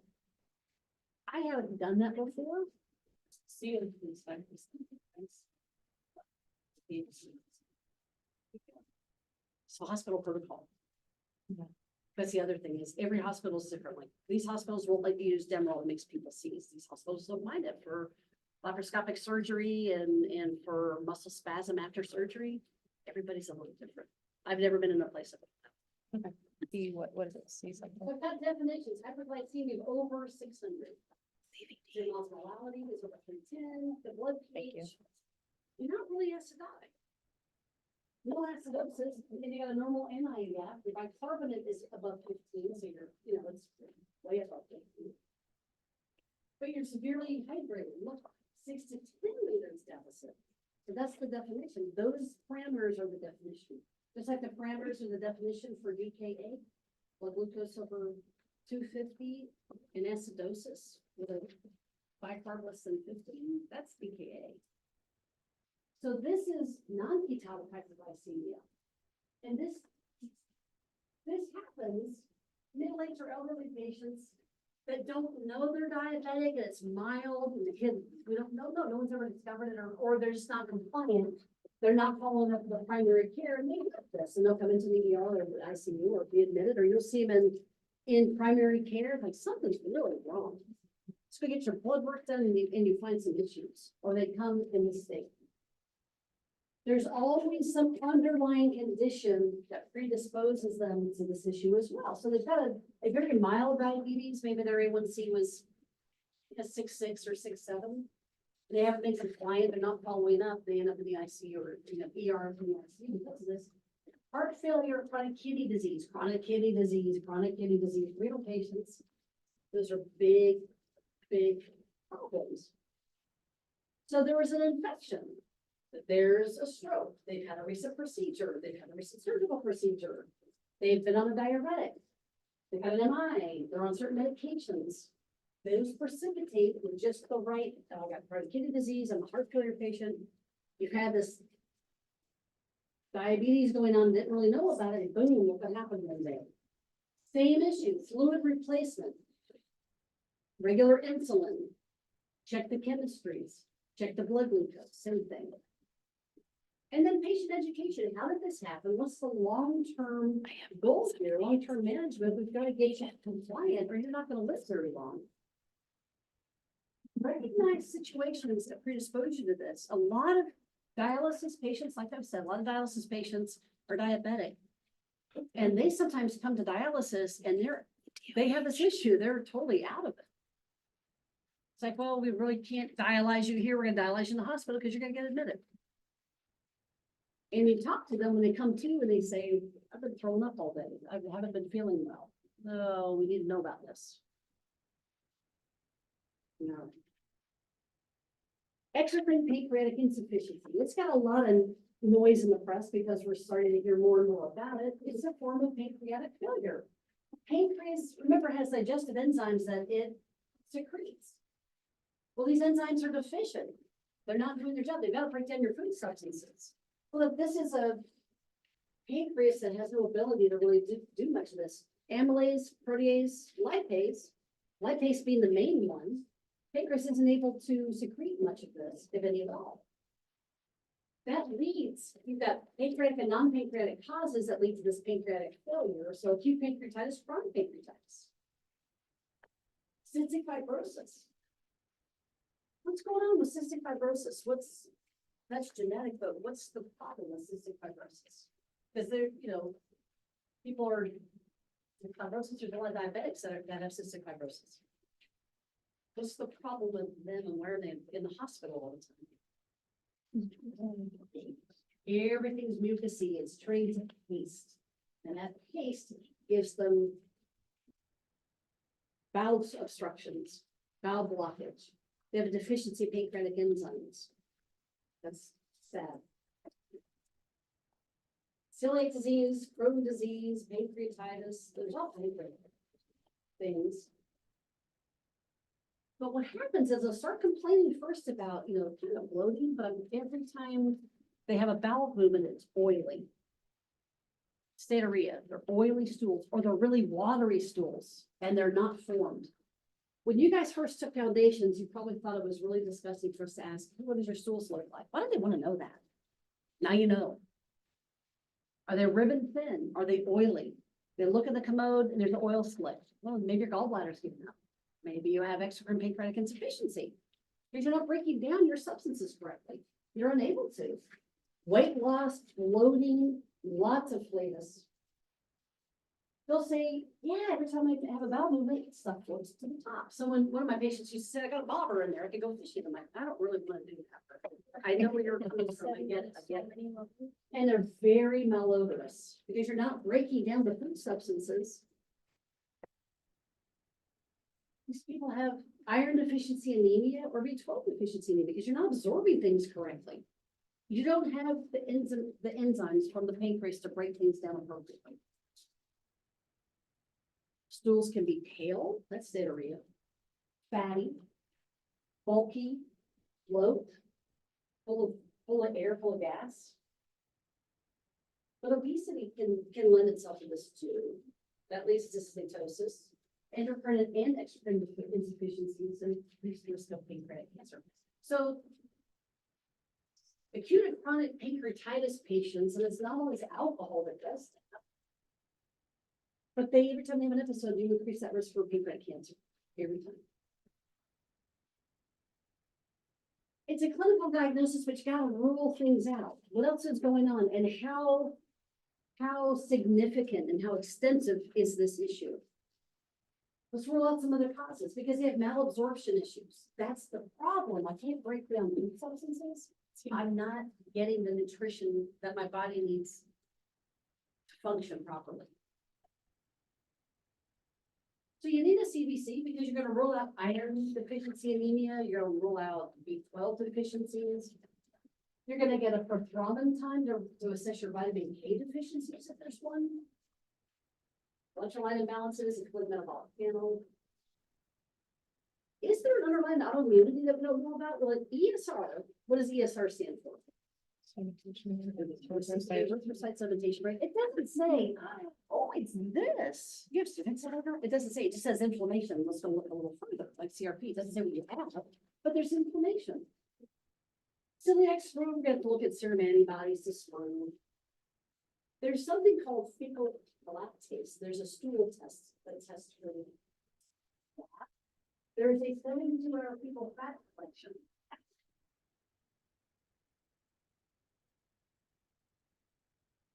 Endoscopy was secreting or cholecystokinin. Remember those enzymes? Dental imaging. There's all kinds, because you gotta rule things out. But if you think, oh, it's EPI, then what's the extent? And what's the sequela? What else is it doing to this person? Because there's nutritional deficits across the board. So, normalize the gut absorption. Let's correct the nutritional deficits, which a lot of vitamins are not being absorbed. So that's A, D, E, K. Lifestyle modification. So let's limit your fatty foods, limit to no alcohol, cut down smoking, stop smoking, period, if you can. And consume a healthy, well-balanced diet. It's harder than it seems. Because you're trying to give them as much nutrition as you possibly can. And then there's something called PERT, pancreatic enzyme replacement therapy, using PEPs, PERT using PEPs, using pancreatic enzyme products. And they're specially formulated to give you a higher concentration of lipase, because that's really the main one that's deficient. You need that lipase. So I've had some examples up there. I would never ask you to memorize those examples, just PERT and PEP. PEPs are not interchangeable. If you look in your current textbook, even if you get it online, there's a whole list of them, and you'll notice the concentration of lipase is different in every one of them. I mean, they're not interchangeable. So whoever works you up, if it's the GI physician who does pancreatic work, they've got to figure out what the right level, the right concentration of lipase is and pick from that list. So pancreatic is an example. There's all kinds of different medications for that, all based on the lipase concentration that each one gives. So I just gave you some examples.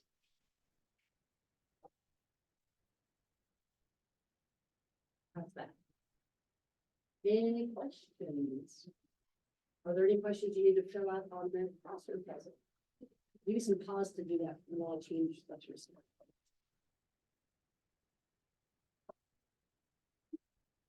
Sorry, it said pituitary gland is the master gland of the body. We're gonna talk about prolactinemia, prolactinomas, acromegaly, giantism, dwarfism, achondroplasia, diabetes insipidus, hypothyroidism,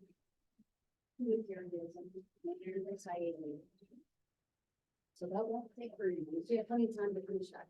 So remember, the master gland of the body, we've got an anterior lobe, vitamin cell types, posterior lobe, and then there's 6 things in the middle. They all secrete hormones.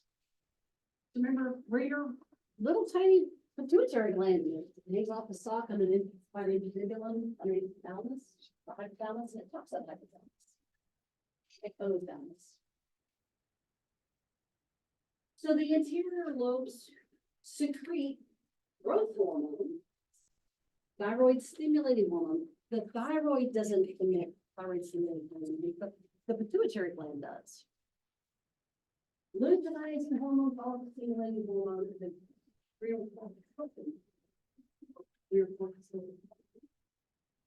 the posterior lobes are oxytocin and vasopressin. Vasopressin is also ADH, antidiuretic hormone.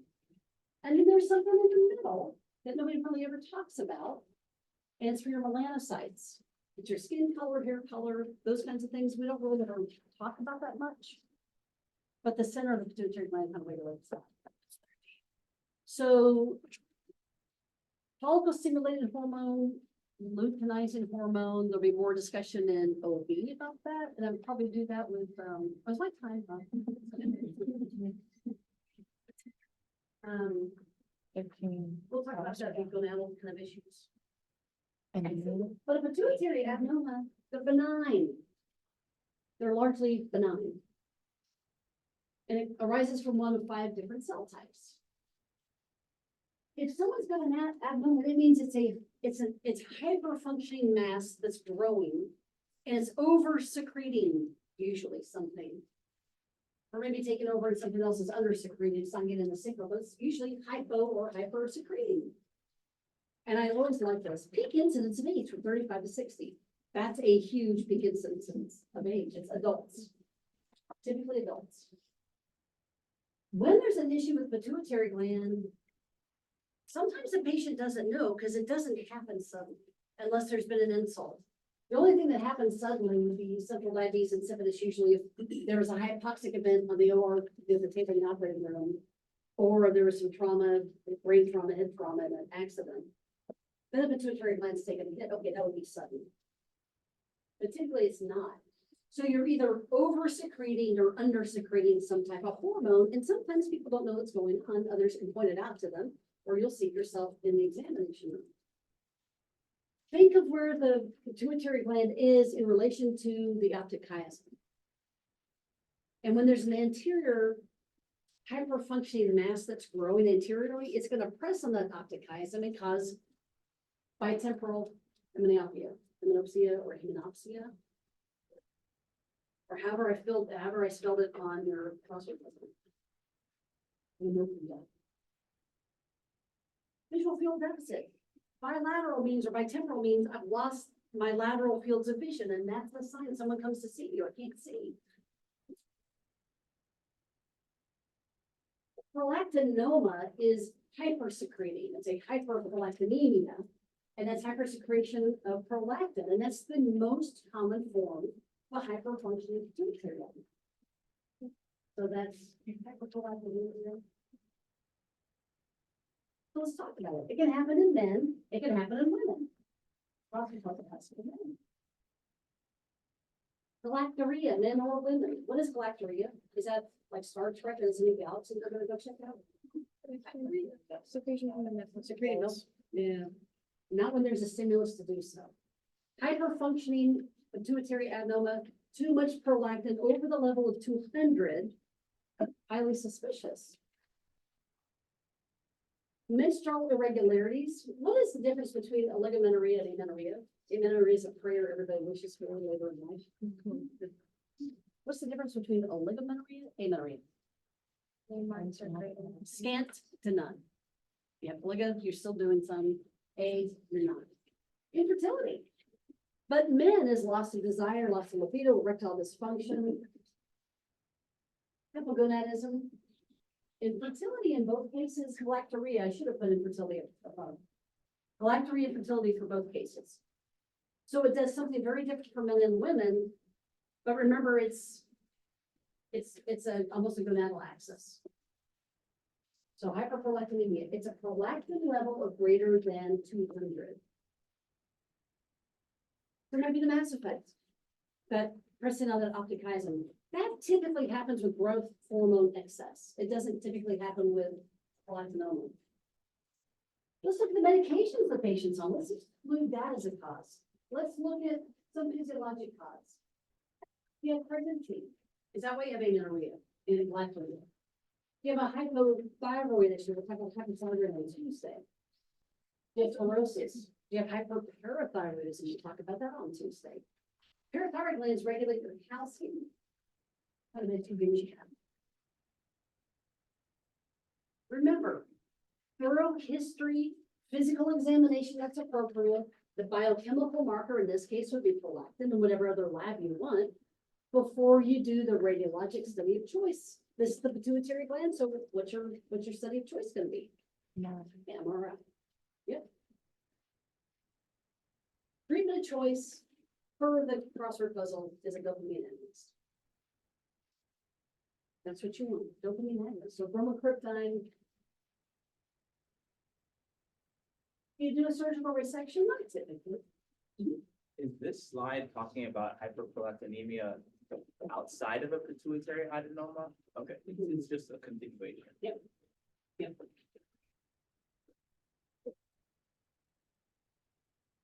The next thing is giantism and acromegaly. It's an over secretion and overproduction of growth hormone. Nearly always caused by pituitary adenoma. And this is where the people will present to you with bitemporal anomia. So the definition of giantism, growth hormone excess that happens before puberty. Happens before puberty. Such that there are, you know, the fusion of the epiphyseal plates. And it will continue after puberty, and then it ends up with acromegaly. So acromegaly happens after puberty. And then the excessive growth happens. Widened forehead, bigger jaw, prognathism, hypoglossia, bigger tongue, macroglossia, big hands, big feet. So 20 years ago in foundations class, we used to have to memorize for endocrine, have you had a change in glove size, hat size, or shoe size? That's what we used to have to ask. And this was the question, this is why. Growth hormone excess. Hat size. Forcing of the facial features. But with excess growth hormone comes other issues, type 2 diabetes, obstructive sleep apnea, hypertension, dilated left ventricle, heart failure with reduced ejection fraction, arthritis, especially the spine, carpal tunnel syndrome, spinal stenosis. So I kind of did it in this pattern. Here's what happens.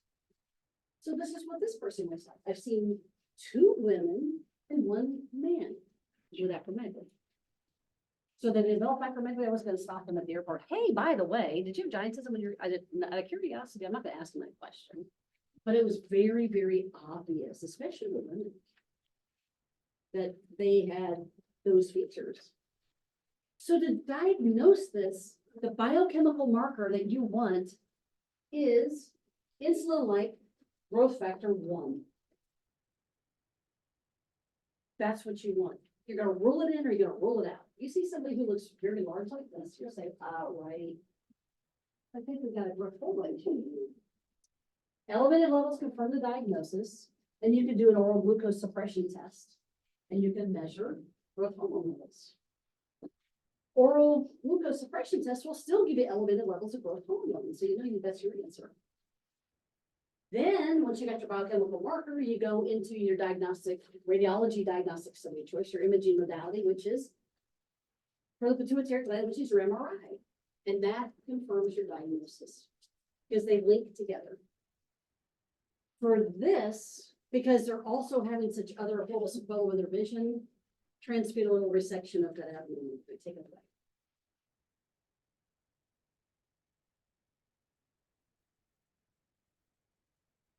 Go the other direction, you have dwarfism. 300 different conditions that cause dwarfism, and the most common form is called achondroplasia. That's the most common form. And it's the phenotype everybody's used to seeing. So there's a genetic defect of FGFR3. It's skeletal dysplasia. It doesn't affect cognition. They are perfectly cognitively fine. It's skeletal dysplasia is what it attacks. So short stature, you know, your classic phenotype. Short stature, short limbs. They've got the midface hypoplasia, macrocephaly, looks like the bigger head with the face a little indentation at the nose. Trident shaped hands. You guys know what a trident is? You guys like Thor and stuff, but whoever. So trident, small, you know, the small trident shaped hands. Their biggest issue is the skeletal dysplasia, a lot of lordosis, a lot of spinal issues, a lot of back problems. Severe lumbar lordosis. I try to capture it in the photo right now. There's some severe lordosis going on here. But cognitively fine. All you can do with this mutation in gene is genetic counseling at this point, but they can live just very normal lives. types, and they just do great. They have families, they just do great. Just like cystic fibrosis, genetic counseling. Oh, we want kids. Okay, not a problem. But know that the lumbar lordosis is gonna cause a problem, skeletal dysplasia is gonna cause a problem. Any questions on dwarfism, achondroplasia, genetism? We're good. We're just rolling right through that. Diabetes insipidus. It's a funny play on words. Diabetes mellitus means sweet. Mellitus is sweet. So there's your blood glucose. Insipidus is tasteless. That's water. Tasteless. There's two forms of diabetes insipidus, central and nephrogenic. Central has to do with the brain and your pituitary gland. Nephrogenic has to do with pituitary gland and those kidneys. So central diabetes, posterior pituitary fails to secrete antidiuretic hormone or ADH. It doesn't secrete enough. So you've had an insult, hypoxia and surgery. We've kept you under too long. We extubated you. We couldn't reintubate you. Your brain went without oxygen for a while. Now the pituitaries failed to respond. No antidiuretic hormone. And we're dumping tons and tons of urine, tons of inappropriately dilute urine in a 24-hour period. So you guys usually dump 2 liters in a 24-hour period. Unless there's a football game and there's more. But this person's 20 liters or more in a 24-hour period. Totally inappropriately diluted. Could have been an injury, an autoimmune injury to those pituitary gland. It could be trauma. It could be surgery, ischemic episode, an infection. Nephrogenic diabetes says the pituitary gland is doing what it's supposed to, but the kidneys are not picking up on it. That's nephrogenic. They don't respond. Could be real diseases. The biggest culprit is lithium. We use lithium in psychiatric disorders. Lithium has to be given in a certain level, and we draw for peaks and troughs, we call it. If you've got not enough, the lithium's not working. If you have too much, this can happen. So it's got to be at a very therapeutic level. You don't want too much, you don't want too little. But lithium is a big culprit. So, very thirsty and urinating like crazy. Persistent thirst. It's polydipsia. Persistent, severe thirst with very inappropriately dilute urine. They're losing all their fluid. Volume of ingested fluid might vary, but they're getting rid of all this fluid. And then some. And then they get hypernatremia. Remember, hyponatremia don't mean you have too much sodium, too little sodium. You either have excess of fluid, excess or hyponatremic, you're diluting your sodium. And just like you had said before, then, hypernatremia, you have a fluid depletion, and now it looks like your sodium is up. So we don't treat this with sodium. We look at that fluid balance. Suspect diabetes insipidus, large amounts of dilute urine. So we have to do a 24-hour urine collection. Here's the big brown orange jugs. Go home, and every time you urinate, it's got to go into this jug. You got to go in a little top hat, pour it into the jug. I don't know what they do for 72-hour fecal collection. Probably some similar. We'll look at volume and osmolality.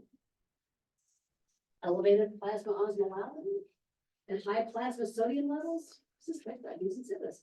But you already suspected it because they're just urinating. And it's not concentrated at all. You rule out psychogenic polydipsia. What is psychogenic polydipsia? They're nervous. Pardon? They're nervous. What the Teletubbies. It's polydipsia. So they drink 6 gallons of water by, I always use Jimmy Buffett as an example. I can't do that anymore. But you go to a concert, you're doing the short straw, you're the designated driver, everybody else is drinking, and the concert isn't until 8 o'clock at night, but you guys started at 7 in the morning. And you're the designated driver, you're feeling tired for yourself, so you're drinking water. You're diluting your sodium. You can see, you get lethargic, you get headache, you can throw up. But that's not diabetes, it's almost psychogenic polydipsia. Those people can't control it, you could. So we could do a water deprivation test. If you deprive them from drinking anything in a 24-hour period, they are still going to give you tons and tons of inappropriate dilute urine in that 24-hour period. And you've deprived them from drinking anything. And they're still putting out a high amount, a high volume. Like, okay, we've got insipidus, but which form is it? So now we do what's called a supervised DDAVP challenge, supervised desmopressin acetate, vasopressin challenge. Sort of the notes. We measure the volume of urine 12 hours before the test and then 12 hours after the test. You can also get serum sodium level, see what's going on. If it's central diabetes insipidus, remember, we don't excrete enough antidiuretic hormone. If it's central diabetes insipidus, that challenge test will decrease the volume of urine and it'll increase the urine osmolality. There's your answer. If that's your answer, that's also your treatment. DDAVP will be your treatment. If you give the DDAVP challenge test and there's no effect on urine osmolality and no effect on the volume, then you've got nephrogenic diabetes insipidus, which means your pituitary gland is working just fine. Something's wrong with the kidneys, it's failing to pick up on it. That makes sense. Treat the underlying cause. Reduce aggravating causes if you're able to. If it's mild, there's really not a whole lot we do. Just make sure we maintain an adequate fluid intake and you don't overdo it. Desmopressin acetate or DDAVP. AVP is the treatment of choice for central, think pituitary gland, think hypothalamus, pituitary gland. If it's nephrogenic, think kidneys. Make sure you restrict sodium because you don't want to draw too much fluid into it. Make sure you have adequate fluid intake, but restrict the sodium if it's nephrogenic. Any questions? Some of the stuff makes sense about pituitary gland. Okay. Try to break it down into manageable little pieces. I think this is the last part of pituitary. The syndrome of inappropriate antidiuretic hormone, or SIADH. The body is unable to suppress the secretion of antidiuretic hormone from the posterior pituitary gland. And now we've got this impaired water excretion. So typically there's low circulating volume. There's something that's a physiologic stimulus for secreting this, and we don't have it. It's still being secreted. Could be a central nervous system issue, could be a brain tumor, could be something wrong with that pituitary gland, hypothalamus. There's something going on. Pneumonia, lung cancer, crossword puzzle answer, medications. And people may or may not know they've got something wrong. You look at the serum sodium. It's present, but people seem like their volume status is where it's supposed to be. The volume is fine. You got hypoosmolality in the blood, but the urine is high. But you've got to understand that hyponatremia is due to too much fluid, a water excess, not a deficiency of sodium. And people mistake that and they'll say, your patient needs salt taps with every meal. Your patient needs potato chips with every meal. Your patient needs soap. No, they don't. Remove the fluid. You got too much fluid. Fluid restriction is how you treat this issue. You don't want to do the restriction so quickly or make adjustments with serum sodium. What happens when you overcorrect sodium or you try to correct it too fast? So the myelinosis, you start unraveling the myelin sheath around the brainstem and the rest of the spinal cord, and it also goes into peripheral nerves too, and you kill the person. So you slowly correct over 48 hours. You don't go, oh, I could fix this right now. Don't. Because the person will die. So you can't mess with electrolytes really quickly. That'd be really slow, but especially with sodium. Sodium numbers are a reflection of water excess or water deficiency. Figure out why did this happen? Why? There's your pituitary. Look at you guys. You've already got diabetes and pituitary and pancreas. Any questions? It's a lot. I tried really hard to make it into digestible chunks for you. I tried to do this slide so it made sense and it's kind of, here's what happens next, here's what happens next.